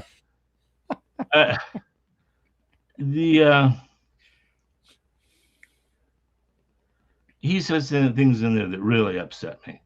Yeah, tell me what they are, because well, first of all, as a lawyer, you're always looking for the facts in between all of the person's coloring of the story. Yeah. And when you really get, he tells you early on the Walter gave the right to everything written, and Walter around 2000. Yeah. It was clear then that he had Alzheimer's. Never sent him a third book, but it is just too cynical. And so he's saving Walter's reputation by not releasing it. Do you think that's a good decision, or should he just release it? Well, let's just go over the facts first of all. Walter gets the last interview of Walter is summertime around years after his alleged dementia of 2007, and the author is spending vast amounts of time with Walter in Walter's place in Patterson, same place I was with him after you moved from Arcade, where he retired. And they get interrupted in their interview because somebody's coming from the courthouse. Seems Walter is the chairman of the grand jury in the county. Now, this is in 2010, 2011, 4 years after what's his name is saying that Walter has got that he's got dementia. Oh. I don't think the county was so stupid that they put a person with dementia as head of their grand jury. Yes. Yeah, I mean, it's so just that's Kerry Wynn's claim in my interview with and him. Yeah. Then when you really parse it through, he had 3 phone calls with Walter, and he makes these vast conclusions. And I mean, I'm sorry to get so upset, but no, I feel a certain loyalty to my friend. Yes, I think it's important, and I hope that I've communicated that I didn't just say take my word for it. There, I gave reasons for challenging what this man is saying.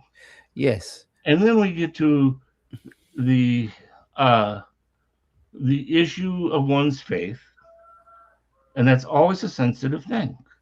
I lost my faith. I truly have been converted. That sounds funny. My conversion was the other way. As I said, I was raised on my knees. I was raised. I read even before I was an Adventist. I had the Bible story because that's what the Adventist family sent me on Christmases and my birthday. Were one volume at a time of the Bible story by Arthur Maxwell. I can't tell you how many times before the age of 12 I read the Arthur Maxwell 10 books cover to cover. I mean, that was my understanding of the Bible. I had a very nice understanding of the Bible type thing that way.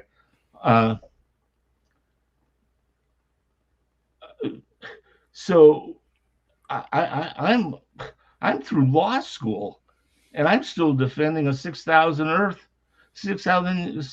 year Earth simply because, and I had to say, we always fall behind the 1 Corinthians 13. I'm looking through the glass darkly. I understood the theory of evolution.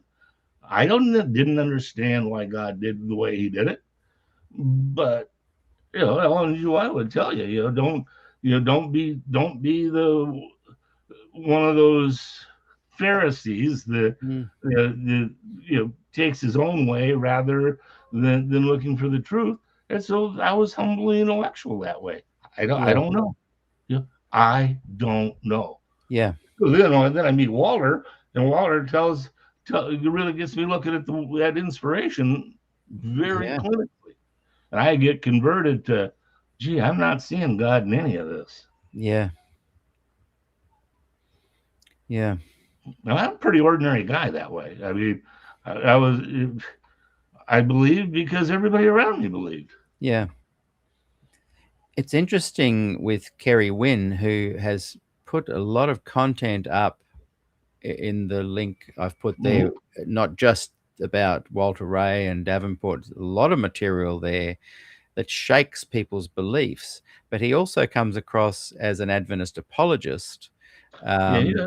And there was something that in the interview, and just tell me if you remember seeing it as well, where he suggests that Walter regretted writing The White Lie, and I challenged him a little bit on that, and I thought, the deathbed. yeah, and he said, But, I've but got the exact quote, but as I I'm, recall, actually, now here I am. I try to be as honest as I can. Is my recollection, and I just saw that a couple of days ago. But it wasn't something I dwelled on.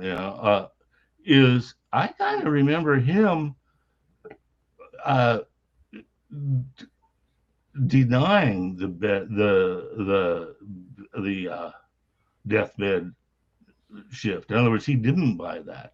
He challenged that, and it was because of this alleged third book that so allegedly so cynical. Yeah. And have you ever seen this third book? no, I have talked to not, Kerry and about it. I would appreciate it if Mr. Wynn let me read it. I just for my own. I feel bad that Walter and I grew apart. Yeah. I mean, we're 300 miles apart. He's busy being a peach, cherry, and nut producer, and I'm running a company with 100 employees running around LA Orange County. I mean, we just we're down to we're down to Christmas cards. You know what I'm saying? And so are you saying that Walter said before he died that he did not make a deathbed confession, that Kerry no, I'm saying Wynn Wynn. that he did. He has said that he had heard people claim that Walter had made a deathbed, and he wasn't buying it. And I agree with him on that. I don't see Walter doing that at all. Well, that's good, because my memory of the interview was that he said that he was saying that. Well, then I have to go back and look at it. I'm not sure. But what really hit me when you parsing through all of this is because I promised myself I wasn't going to be pushing its inspiration stupid through this entire thing, because that had nothing to do with Davenport. But that's my big thing is that all of the stuff is shadow boxing, of course, just so you don't have to deal with the issue. Yeah. What is inspiration? Yeah. Give me your hermeneutics. That's at the heart of every conversation on SDAQ&A. So we don't. They don't really. I disagree with you on that. No, I mean for me. I'm talking about yeah. My bad. No. My thing with Wynn is he really makes that the foundation of his Christian experience is miracles. Yeah. And that's really problematic for me. Yeah. He talks about the kid had his arm broken in 5 places. Yes. And boy, he saw somebody get cured over the telephone. Yeah. And I mean, he goes on and on and on. And there see, this is where Christianity fell apart for me. Is Yeah. when I started. Well, like I said, I was a very ordinary guy. So to me, 1844, through all of from my baptism and to my rejection, was an explanation of Daniel and Revelation, which is sure as hell something you don't see in the Lutheran church, or you don't sure as hell don't see in the Anglican church or any other Protestant church. No. That was the part of the Bible that just didn't get talked about anyplace else.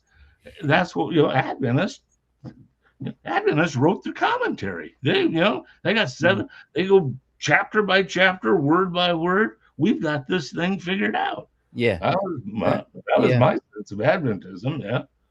And Like I said, a blue collar kid, we revere. You either reject or revere education. You yeah. don't have the relationship to it of normalcy that someone who's had college graduates, Yeah. for 5 generations in their family. Yeah. That's a different type of norm. I like that. You either reject or revere education. And And I think when I revere. say the Ellen White authority is at the core of every interview, I'm not meaning that is the topic raised, but I'm saying underneath in the background, I'm always trying to work out if someone is defending the authority of Ellen White or if they're watering it down. And for me, as soon as, for example, with Ellen White and the big book that she held up and those stories become fantasized and expanded and obviously are urban myths by the end. I'm like you. I don't want to base my belief system on someone else telling me there's been a miracle that I can't validate or confirm firsthand. So that for me, I have to go back to what are the core things that I've been raised understanding that I can hang on to that require no supernatural confirmation. Thomas Jefferson famously cut out all the miracles in The his Jefferson Bible Bible. and The Jefferson, cut and pasted to just have that. yeah. It's one of my favorite Bibles. It's I've got it, but it's so. I gotta admit, I got it because I revere Jefferson, but I mean, it's not something you can easily use. No. It's hard to share. Yeah. So so I start looking at. Oh my God, I'm sorry. I was about ready to explain why I rejected the revelation of the Bible, and we're supposed to be talking about Davenport. That's all right. Some other time, get me back on that, and we'll talk about Yeah, that. I'd be interested in your loss of faith as one whole conversation. I was converted, Yeah. just like Rice. Yeah. Yes, that's right. Converted to agnosticism. So can I get you just so let's look at Davenport on the spectrum that you talk about of ethics and right and wrong, and let's give him the benefit of the doubt, no judgment. He was probably a bit desperate. He went entrepreneurial. He thought, if I can offer this and make it shiny, people might take up the offer and I'll get some cash flow and it'll bail me out. And in the end, he didn't go to jail. He lived very comfortably until he died in a very wealthy part of town. So then you've got all the other players. You've got your Wilson's being political. You've got your grassroots Adventist member who might have pricked up his ears and thought, oh, I'd like to get on board with that. And you've got other admin that are involved and, oh, yes, I'd like to get involved with that. Do you know at what point and who actually used church funds? Because that's the allegation, and Bill Johnson seemed to confirm that in my interview with him, it was millions of dollars. I would say the book goes into that. There are letters there that are talking about.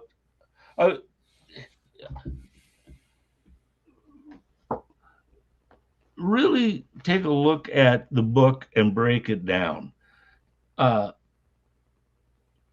It's 110 pages plus 23 pages of exhibits.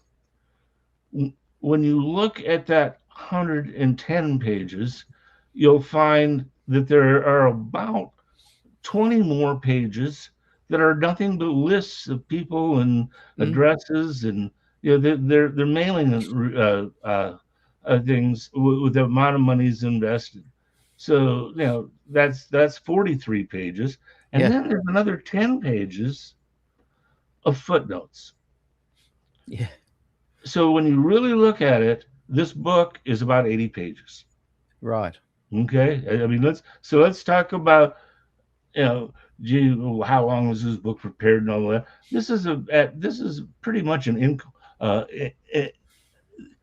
is not a big thing actually. Yeah.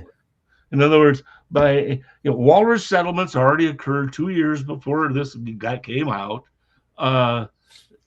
This has been sitting there just really needing to be typed up right.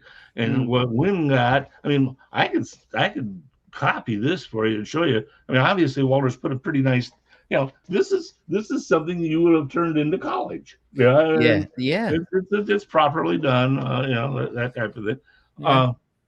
80 pages, 6 chapters.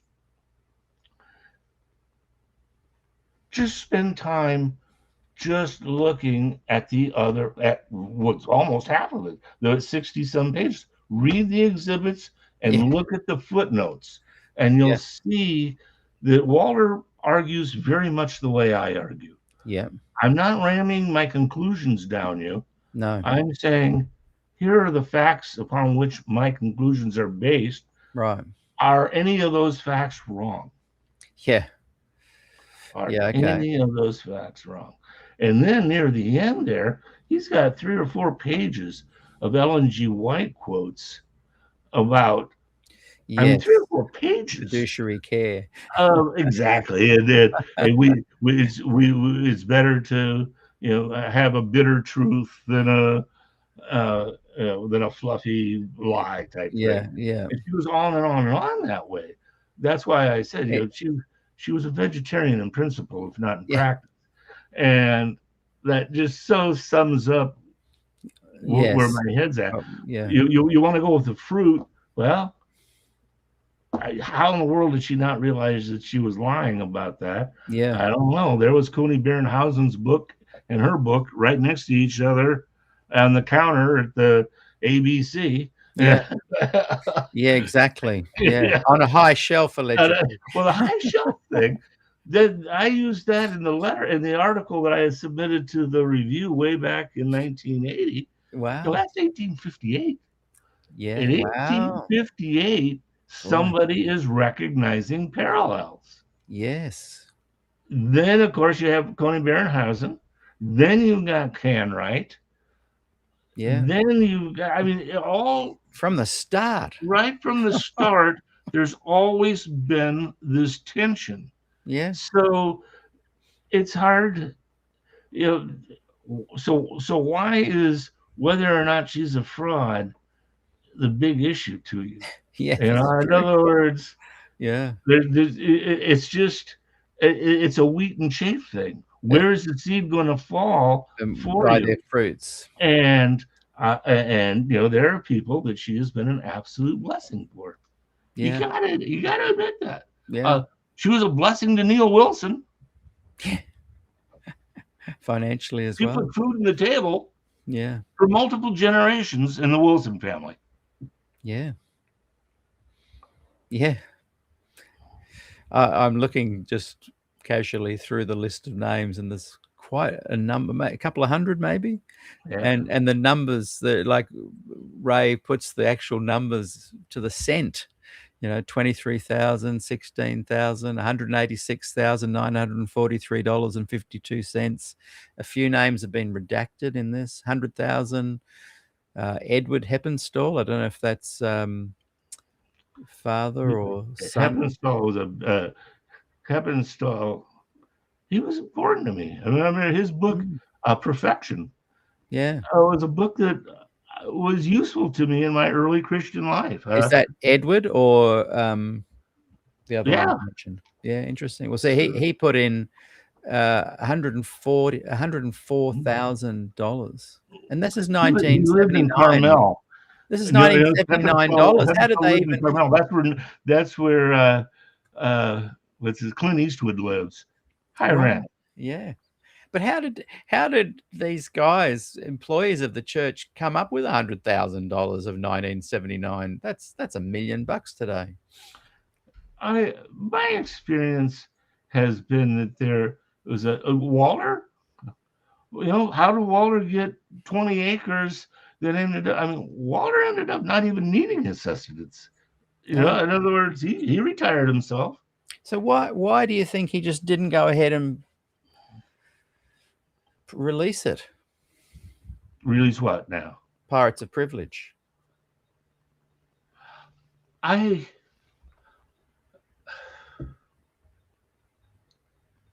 really don't want. This is when I wish that Walter and I had stayed in contact more. Right. I would love if I had you had one day to sit with somebody. Walter might be the person I would pick in my life. Yeah, wow. Just to get together, just him and me, just catching up. We always were super honest with each other, so we didn't have to go through any of the strutting, And so he's one that I actually could have. I'm comfortable with you that way. I trust you. I trusted Walter. Yeah, it's mutual. And yeah, that's we blue collar guys. We that matters. And by the way, that we go back to the entrepreneurs thing. What I'm talking about is we believe in a handshake. The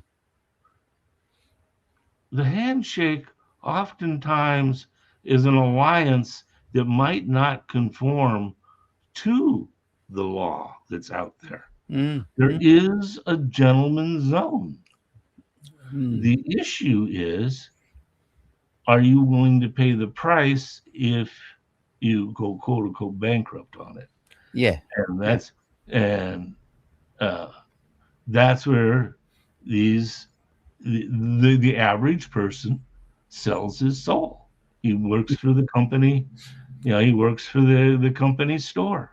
Yeah. And so Walter's point, when you really see it at the end of that book, is that his own judgment on all these people that he has fought with much of his life, and they disdained him, and yet they needed him. He's constantly the one fixing this church and that school and that type of thing. He still sees that it's not so much their evil motives as their survival motives. Yes. They're more worried about, well, how am I going to eat? Yeah. That's sad. Pretty, yeah. But that now all of a sudden I'm going to sound like Buddha. Life is suffering. Yeah, it's pretty primal. Yeah, very. I've learned in recent times, because I often talk about the Adventist scholars and academics who I feel like have offered me false hope my whole life. And eventually I saw the writing on the wall. It's coming up in a couple of months to be 10 years since I left the church. It feels like yesterday. But I've struggled not liking some of what they've done and what they've said and what they haven't said that I think they should have said, but with really liking them as people. And so I've learned in recent times that that's totally okay to really like someone, but to also say, but boy, what you've said there, I think's a load of rubbish, or I don't agree with you, or can I refute that, please? And I find that with dialogue with Adventists and Adventist apologists, they don't approach life or worldviews or conversations like that. So as soon as you say, hey, I like you, but not what you've said here, it's so wrapped up in one that they just can't cope and they don't like it, and they pull away or they engage in ad hominem attacks. But I'm I glad think that personally I can go, it's okay to really not like what this person's saying right now, but to actually like the person. I think you'd find Cottrell that way. Cottrell, Yes. you came across me as a very Christian man. I liked Cottrell a lot. One who I ended up feeling had feet of clay was Jack Provencha. Yeah. In Southern California, he was his Sabbath school class in Loma Linda. People, I drove out from my place 60 miles away. Yeah. He was and he was on the 18. He was doing that, and yet he wrote this scathing letter to Walter about basically trying to bully him. That really shattered me. Well, it shattered. That's by that time I was in my 30s and I had already been around the block a few times. So yeah, but I stopped being shattered a while before then. Yeah. Yeah, I know what you mean. Yeah. It's interesting just looking at that list. Robert Pearson is on it too. He and that's a president. Yeah. He put $7,000 into this scheme. I mean, it shocked me a little bit coming across Heppenstall there, because he had a lot to do with the Des Ford Glacier View scenario. It's that, Edward. That's because Heppenstall is such a me. See, now he's a theological thing. That's a theological issue. Yeah. And but at the moment at Glacier View where Des almost looked to him for a little bit of support theologically, he wouldn't give it. And I'm suggesting that he wouldn't give it because he'd also he wouldn't give it because he'd just given over $100,000 to Davenport literally that year or the year before. So there's these complexities that are at play. And someone like a Pearson might have gone, oh, well, yeah, that's a good idea. I'd like to make 80% on my $7,000. Thank you. Oh, sure. Where do I sign up? Whereas Heppenstall, it seems a little bit more, he's got these really great theological things to say, but in the moment of Des's, the moment of need to stand up and say, hey, look, Des is right on this, I agree with him, he just went quiet. And later on appeared to not align himself with Des Ford at all. And I'm now going, well, is he a little bit further on that ethical spectrum where maybe he had too much to lose? Again, we don't judge that. Like, honestly, I'd hate for people to judge my life based on the many mistakes I've made and weigh them in the balance, But so, you can look at this more analytically when you take that approach. Can I ask you one more thing? And it's a speculative kind of notion. What kind of conversation would Davenport? What's Davenport's first name again? Donald. That's right. And you knew Don Jr., didn't you? Well, so what kind of conversation? I mean, he successfully spoke to a lot of people that signed up for this interest-making investment opportunity. But what kind of conversation was he having with a Pearson or a Heppenstall, or were they just clustering under someone else? But let's say there's someone he talks to, convinces them. What is he actually saying to them to sell it? I think the Pirates of Privilege answers that question well. Yeah. This is again, I would recommend someone just don't even read Walter's arguments at first. Just read the exhibits. And when you do that, there are a half a dozen letters from Davenport to various, there's quite an extensive thing, him and Blem going back and forth. Right. And when you read them, These are hail fellows. This is, we I've right never brought now that up. have this, we're going, Trump has made diversity, equity, trying to, he's made it a dirty thing. It's a way for some inadequate minority person to take a school spot or a job spot from a better qualified white person. Right. And I talk about the Orwellian, an Orwellian twist of what it was about. DEI was originally aimed, and in the quotas and all of that, at too many incompetent white people were getting positions that very qualified minority people Right. weren't given. That's how it got created. It was precisely the opposite Of the claim. of how it's gotten framed. Every white Interesting. guy that did not get accepted into a college, well, he was robbed by some non-white guy. Yeah, that's And that's interesting. how it happened at all. Yeah. Boy, that's Meanwhile, interesting. let's talk about the deal. The deal is you've gone through Yale or you've gone through Harvard and you've been successful, and you're going to loan $1 million, and you're going to give $1 million to the school. Well, you know what? You kind of want your kid to be able to go there. So the George Bush is the classic example. The son of George I. He's at Yale because his family's got a long tradition of going to Yes. Yale. Yeah. And he's a C student who was a cheerleader. Yeah. He cost some black kids. Yeah. So in order, yeah. So in order to rectify that, you do need some DEI to just level the playing field.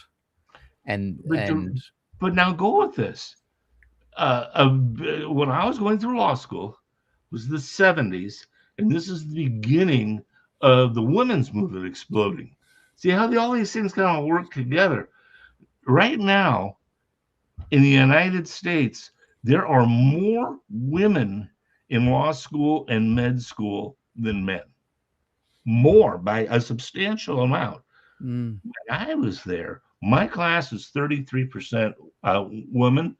It was the first class in forever. Literally the class before me was like 5-10%. And all before that was down there 5-10%. So you ended up with laws getting developed that said you couldn't do business in your private clubs, your golf courses, your athletic clubs and all that, because a woman could not participate there. Yeah, right. That's insightful. Takes us back a step from the current climate and framing. Yeah. So the question I asked about speculating what a conversation would be like if people go and read the book, there's pages of him actually having that kind of dialogue. Right there. He's saying, hey, I don't have to give you this money until December, but you need the money, no problem. I'll work it out. I'll shoot you out a check. Yes. Everything's a good old boy glad hand thing. Yes. And think about it, even like organized labor. Well, somebody in the union, and so you got the job the same way George Bush got into Yale. Yeah. It's who you know, not what you know. Yeah. So we all want that level of familiarity. I prefer doing business with people I've known. Yeah. Davenport had 30 years of experience with some of these people. Yeah. Which, by the way, proves it wasn't a Ponzi scheme. No Ponzi scheme survives 30 years. No.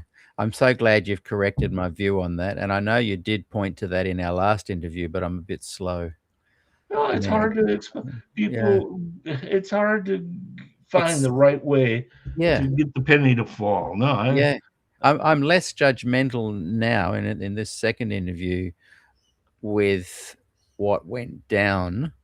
Still very much hoping that we all learn, and we all learn to read the fine print, and we all take responsibility for not falling for, that's just too good to be true kind of scenarios. But I encourage people to read the book. I've posted the link in the chat, but it's actually really easy to find. He's managed to get Kerry Wynn, and if you're watching, Kerry, would love you back on the show. Be good to kind of clarify some of these things. I've taken Terry, away. I want to read that third book. Yes, so Kerry, if you're watching that third book, we will not release it, but both Jim and I would like to read it. I noticed that Kerry said to me he was going to remove a lot of names from the listings, but he hasn't done that, so that's good. I think it's important to historically to understand better. Like that Edward Heppenstall one has blown my mind a little bit, but again, if you're sitting there and you got to spare 100,000, and someone says, "Look, I can earn you 15, 16% on that," at a time when you're paying 12% on your mortgage, that's appealing. And sometimes we just make stupid mistakes. So I'm learning each day to be less judgmental and trying to take the raw numbers approach, which is just, and you as well, where it's just let's look at this historically. What's the data? Let's form our own opinions. But you can literally just go to walterray.com. So Kerry's scored the name, and you'll find it right there. The book we're talking about, Pirates of Privilege, and my guest today is Jim Wagner, and we're discussing it. And boy, there's a lot of nuances, and you've really helped open my eyes. Can you tell us a little bit about Walter Ray's family? Are his kids still alive? Right. Isn't that weird? You know how your lives are weave in and out type thing. Yeah. I met Walter originally, I guess, in 1976. It wasn't really until 1979 that we really interacted intensely. And then we were intense for about a 5 or 6 year period. And then a Christmas card thing pretty much thereafter. Yeah. And at that time, he was rather disassociated. He had 2 kids, a boy and a girl. And there was some Walter's idea of a sermon before he stumbled upon the foibles of Ellen was he'd have 6, 7 Ellen G. White books up there on the roster with him. Yeah, right there on the podium. I mean, he's that guy that you opened your show with. Yes. Yeah, I mean, yes. Yeah, what made him? So you can see why he was a tough guy to place, because. Yes. When the church had 50 doctors and was making money hand over fist, the last thing in the world they want is a preacher like that. But when it fell on hard times and they needed someone to straighten it out, because, gee, the parking lot alone needs a couple of grand's worth of work. Yeah. Well, we'll send in Walter. Yeah. And, so he was that C.D. Brooks style preacher. He was a real Adventist apologist. Oh, yeah. And he loved Ellen White. He made his own cut and paste books. One on Daniel and Revelation and a 2-volume one on Bible biographies that you could buy at the ABC. Yeah. And he even stumbled across the plagiarism thing because he was just so wanting to find out about what books she had read, to know his idol even better. It actually is a tale of 2 funerals. He was in Florida at the time, and a 5th generation Adventist doing a family of 5th generation. He was given as an honorarium for handling a funeral, a book that had been in Ellen White's library, signed by her type thing. Wow. Right? So, I mean, obviously, that she had given the family. And he's reading it, and he's saying, "My goodness, I've seen this in her books. She got this from there." Yes. Yeah. He comes out to California. He had a little kerfuffle again, attacking the administration over practices in Florida, and they came back to California because there was churches and schools and all that needed to be straightened out here. And I'll be damned, he doesn't get another connection with her library. So now he's got two, and he's he's in commuting distance of USC, the college that Jerry Wiley's a law professor at. It's got a wonderful library, and he starts pounding the library and he finds Edersheim, finds Harris, finds just on and on and on. That's how it and he's shooting it to the white estate, and this is a casual thing. Yeah. For 10 or 15 years, it's casual. In fact, he wrote an article in a short-lived periodical called the Claremont Dialogue in 1965, where he says, Ellen borrowed his limited knowledge of what, and it wasn't a concern to him. In other words, no big deal. And through the 70s, he keeps finding more and more stuff. Then it gets around 78, 79, into 78, beginning of 79, and it's starting to warm up. Now Adams is out, McAdams is out there, Numbers is out there. The world gets, Butler, Graybill. Well, Graybill stuff stayed pretty much under the ground. But anyway, Trenchard. So now the white estate is doing their putting out fire type thing. Bob Olson goes to Loma Linda and, packed house some Sabbath afternoon, 2,500 people in the audience that included Walter. Walter drove out to see what was going on. Some student asked Olson about, well, gee, he's hearing there's some there's this borrowing problem. Olson from the platform says, "Oh no, that's just a lot of talk. In fact, there's a preacher here in Southern California that's been sending us stuff for years, and there's nothing to it." Whoa! And Walter's you don't tell us blue collar boys that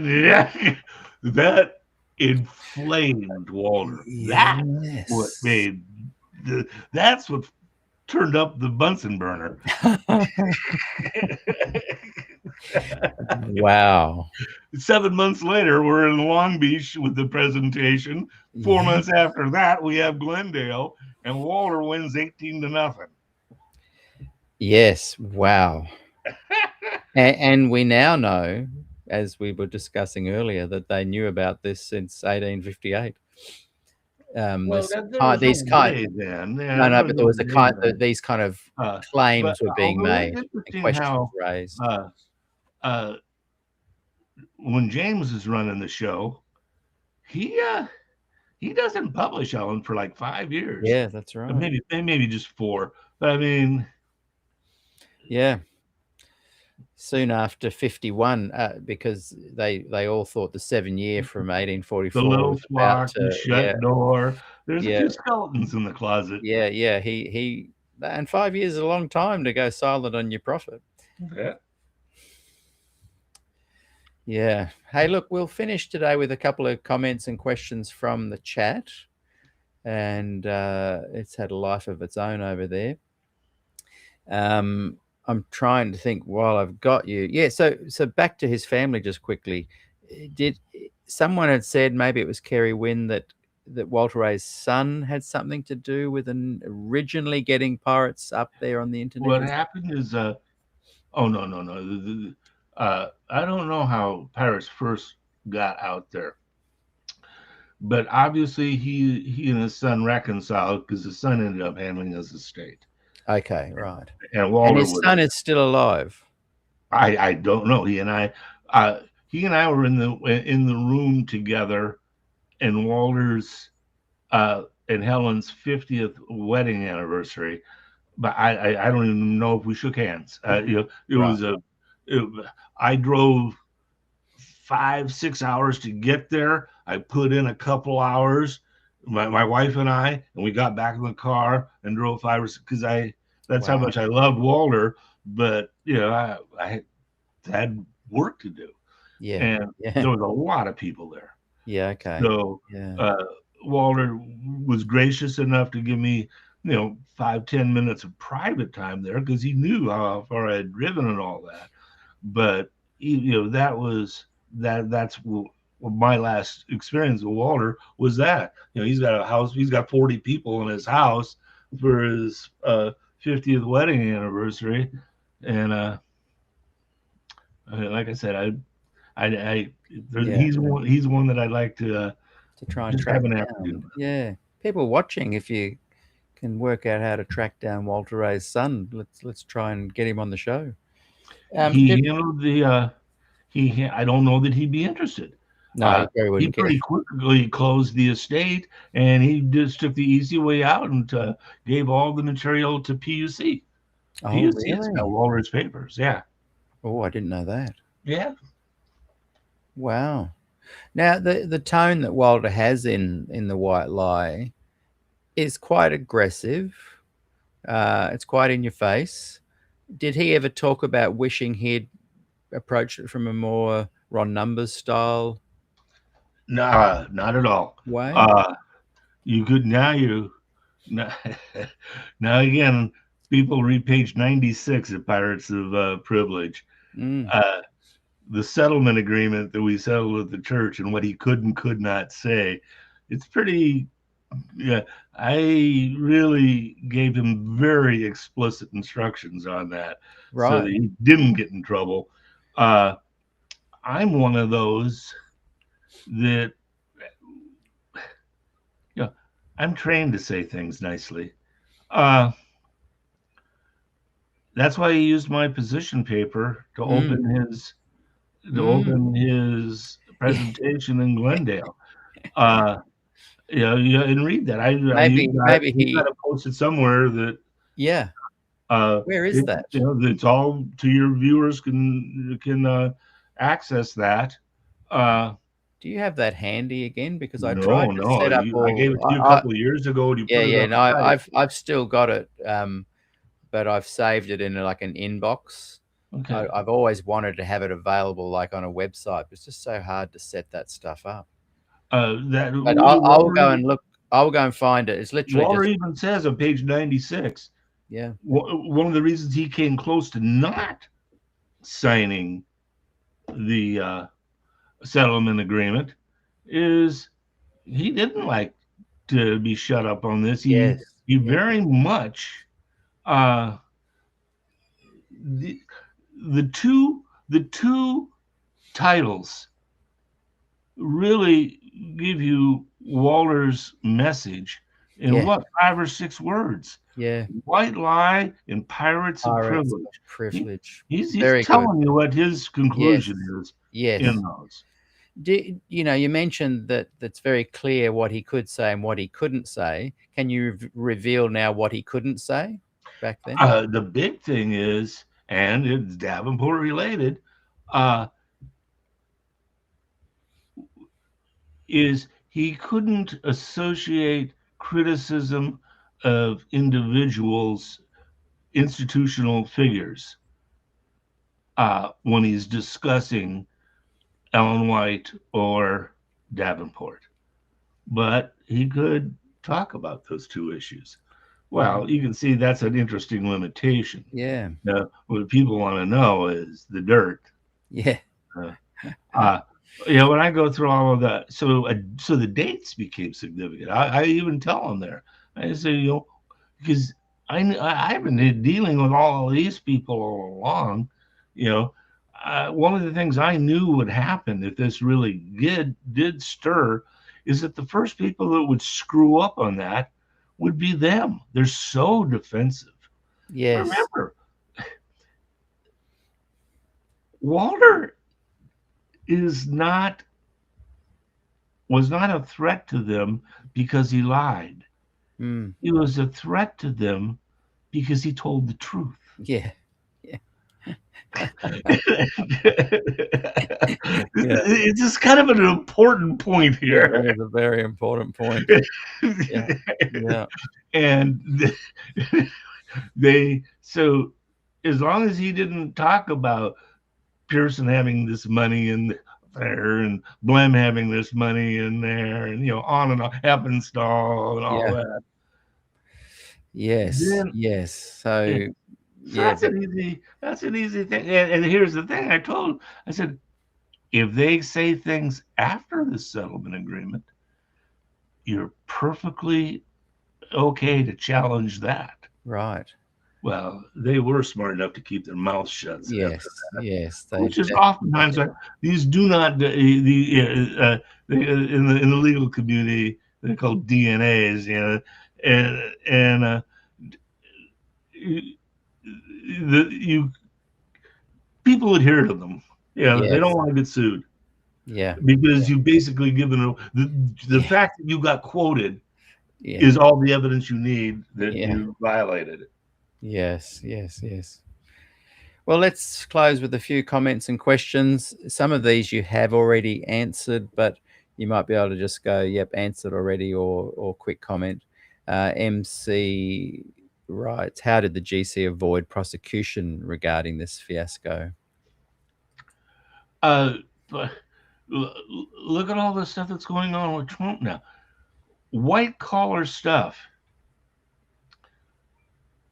is very difficult to litigate. It is incredible. These are the types of cases that do not go to court. They're too complex. They're all documents have to be the basis of everything, and the documents can be framed different ways. Walter was kicked out of his job for being a negative influence. One of the things I always point out, Socrates was killed by a democracy. Yeah. A democracy. Yeah. Yeah. And it was for the same crime as Walter. He was a negative influence on the youth. Yes. Uh, A dissident. yeah, it's not that you were lying. Yeah. It's that you were communicating an unpleasant truth. Yeah. I mean, my goodness, the marathon guy, went 26 miles and said we lost, and they kill him. Yeah. He was the bearer of bad news. That's right. Yeah. Shoot the messenger. Yeah. Well, I know, and I've said this many times, that, I've lost several gigs because of this show. And one of them was a regular annual gig up at the Avondale College. And it was because they didn't like my influence, their perceived influence on the kids there. Whereas, I'm like you, trained professionally. There's no way I would have gotten on stage at a music gig and had an SDAQ&A kind of conversation.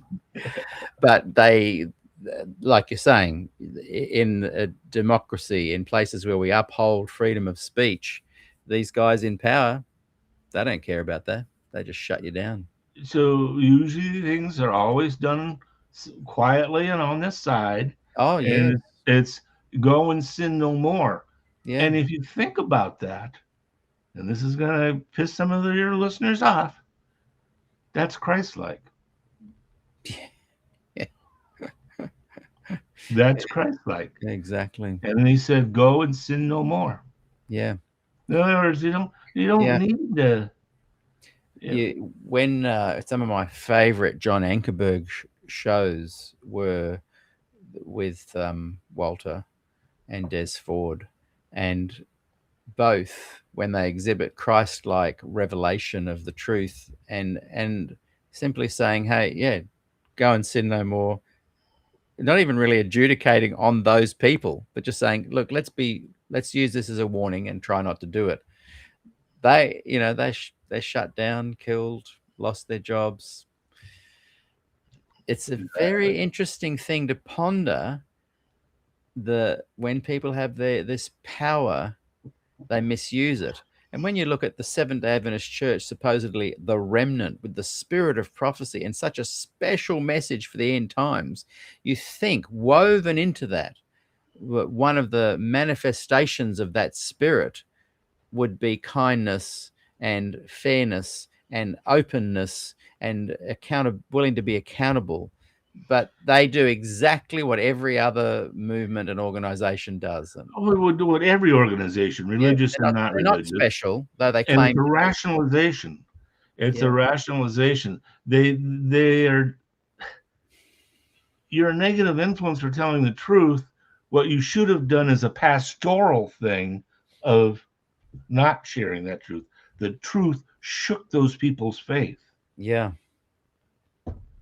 Truth shook people's faith. Yeah. Well, Wow. that's very problematic. Yeah, yeah. And yet the reality is That's how a they got healthy, true movement should welcome a shaking and be open to being authentically honest. And there's 4 pages of Ellen G. White quotes that say exactly that. Exactly. And to be fair to Kerry Wynn, he is an Adventist apologist, but he believes, and like a few Adventist apologists I have met, in it's okay to expose the truth of what happened at Davenport, what happened with the copying. Let's just expose it and put it out there, and in the hope that things can survive when placed under the scrutiny of truth seekers. This is something I hadn't thought about. MC writes again, a question for the show. Talk about how the insurance premiums for the churches across North America were doubled to make up for the Davenport loss. Is that true? First of all, I don't know if that's true.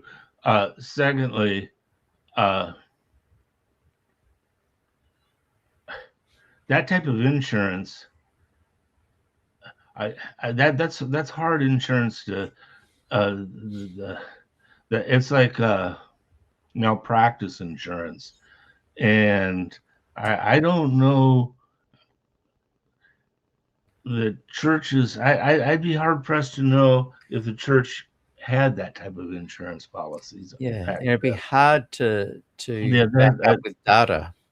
That would be something. Yeah, I don't want to speculate on that, but that's not easy. Errors in admission insurance is I don't know that the churches. I don't know of an insurance company that sell it though.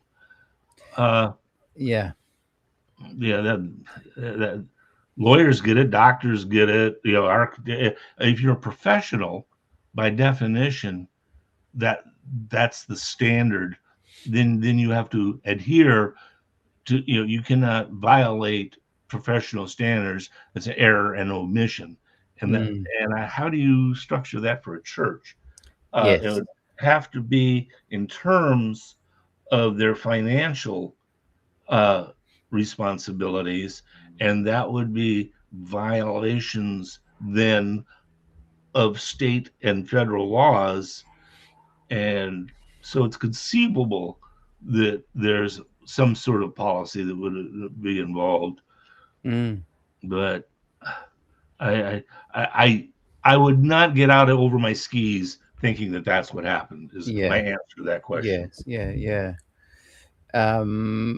No Sunday Law coming. Now it's interesting. No Sunday Law coming was at the former Adventist Fellowship in February 2024 when you and I caught up, and he and Stan Ershma came up and said hi to me, and he said, "Oh, I'm No Sunday Law," so he's watching today, and he's just made a comment. Yeah, Seventh-day Adventist Church is obviously a man-made organization, counter to what they constantly claim, and that's just by the fruit, as you mentioned earlier.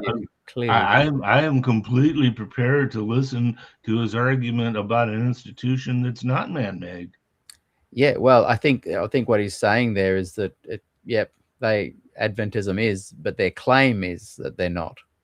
Oh, Their claim is they're clearly like everyone else. sort of like those three wise men following that star. Yes. Yes. Yeah. Yeah. Exactly. Ray writes, I just don't understand why these people think it's okay for them to use corporate funds for purely personal use. Yeah, I know the church used. That's a false framing. Yeah, well, because they were given personal advantage by their access to the corporate funds. Yeah. You've got to do something with those corporate funds. This is where, if you've never run a business, you've never floated you don't wholly understand. You've got to park your money somewhere. Yeah. Tithes are coming in. The responsible thing to invest is to put those in a, you're in Australia, so I don't know, but here it would be CDs, certificates of deposits invested in, government debt.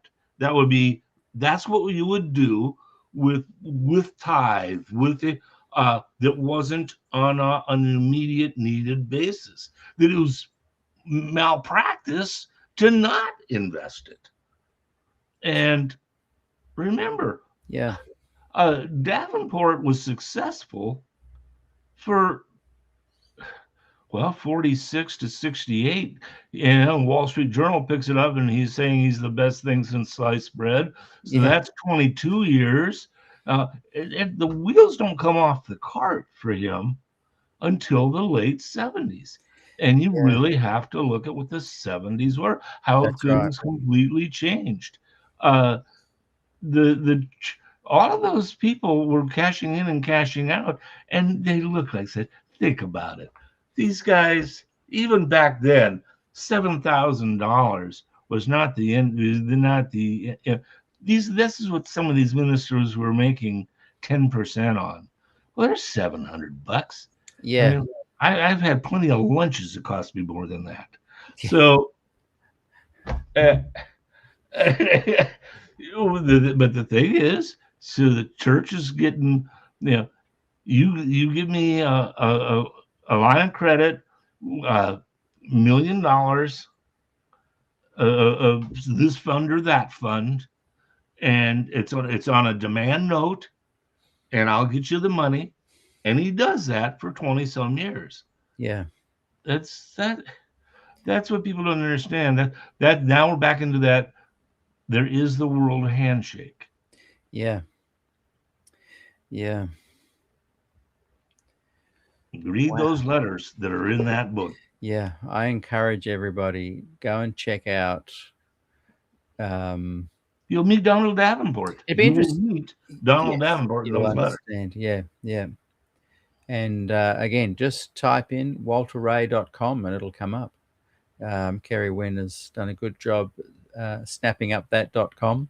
And I think it'd be interesting to compare the online version with yours. He mentioned that he mainly just changed any grammatical things and whatnot. Mine's nicely done. You're raising a question that I chose not to raise now. Yeah. But the story he tells of having to piece this together over a long time, versus here, I got this thing, December 1984. You could turn it into the teacher and you get an A. Yeah. I got the impression that it was not publishable until he got his hands on it. Yeah, I'd have to copy 140 pages. But can you email that, or is that too big of a burp? If you just go to walterray.com, it comes up and you can just read it. No, I meant me copying mine. Oh boy, I'd love that. I'd love that. You can leave that to me. Can I try to? I'm not going to do that soon. I got other things. That's a big job, that one. I can actually scan it in under an hour. Really? Then I gotta email it, and it's 100 and some pages. Then you've got a big burp. Yeah, that's a big. Yeah. We might have to just do a show where you just read it. and like an audio book. By the way, if you were looking for a way to close the show on that, Yes. the last page of Pirates of Privilege is a poem by Walter. Oh, look, what a great way to go. We'll go out on this one. As soon as it's done, And we'll wave and say it farewell. really tells you about, I don't know that I can read it coherently, but you all can click into it and read it yourself. And it kind of tells you where his head's at. And it's pretty much, well, like I've been framing it in terms of us blue collar boys being told that we're not good enough. I'm just going to bring it up on the screen because I think, just tell me if is that it? The Race of Life? I think I don't know. Is it called the race? Is it called the Race of Life? No, the Race of Life. Yes. I've brought that up on the screen there. Yes, that's it. It's not very large, but you can read it for us. When you read it, he's saying basically the only thing that matters is how Jesus sees how I've conducted myself. Yeah. And whether or not you believe in God, you do believe, I do believe, excuse me, I will always have a Christian ethic. I spent my entire life, I was raised to ask questions when I was conducting myself. What would Jesus do? And even after losing my faith, it was still a valid metric to me. That's why I can't understand how the in America this whole how the quote unquote Christian right has put someone like Trump into the presidency. You know what I mean? Talk about what's the big problem with not being Christian is that you're a materialist. A materialist is that you're always there's no right or wrong. That's simply that is simply a false reduction.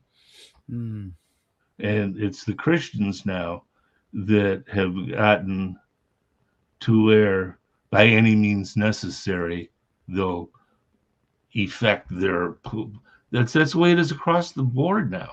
I'm very frustrated with where society's at right now. So tribal. Yes, we're living in very, very interesting times. Yeah, the old Chinese curse, right? Yes, yeah. I might. Well, I've enjoyed talking. Let's close with you reading the Race of Life poem. Oh, I'm not up to that. Well, will I read it? You go right ahead. I'd be pleased to listen. You're more mellifluous anyway. The dulcet tones. Here we go. I'll read it. The Race of Life. When you sit all alone at the end of a day, and the shadows that fall are all grey, and you know that the trials that you face all ahead are the ones that will not go away, and you count up your loss and you tally your gain, and you weigh in the balance of life, and you trust to the scale as it tips to your end that the peace will outweigh all the strife. For you know there was good, and you sense there was bad, in a mix that was conditioned by time, but you pray as you sit with your memories alone. For the deeds that you do with their motives tacked on are reviewed by an impatient horde. For often the things that you thought were well done were acts that were largely ignored. So the wise and the sound as they travel through life would beware what the people would seek, and will travel their path with a vision in mind that will lead them at least to the peak.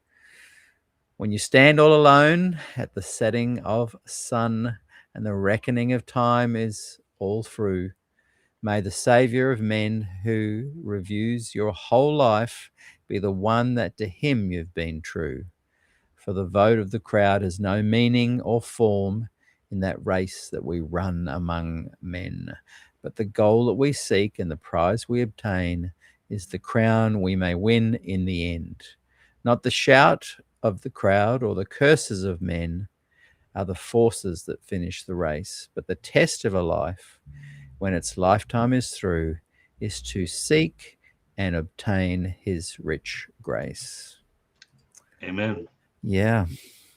Thank you, Jim. I've loved our conversation, and let's do one soon where we talk about your loss of faith, the journey from belief to leaving Adventism to Conversion. conversion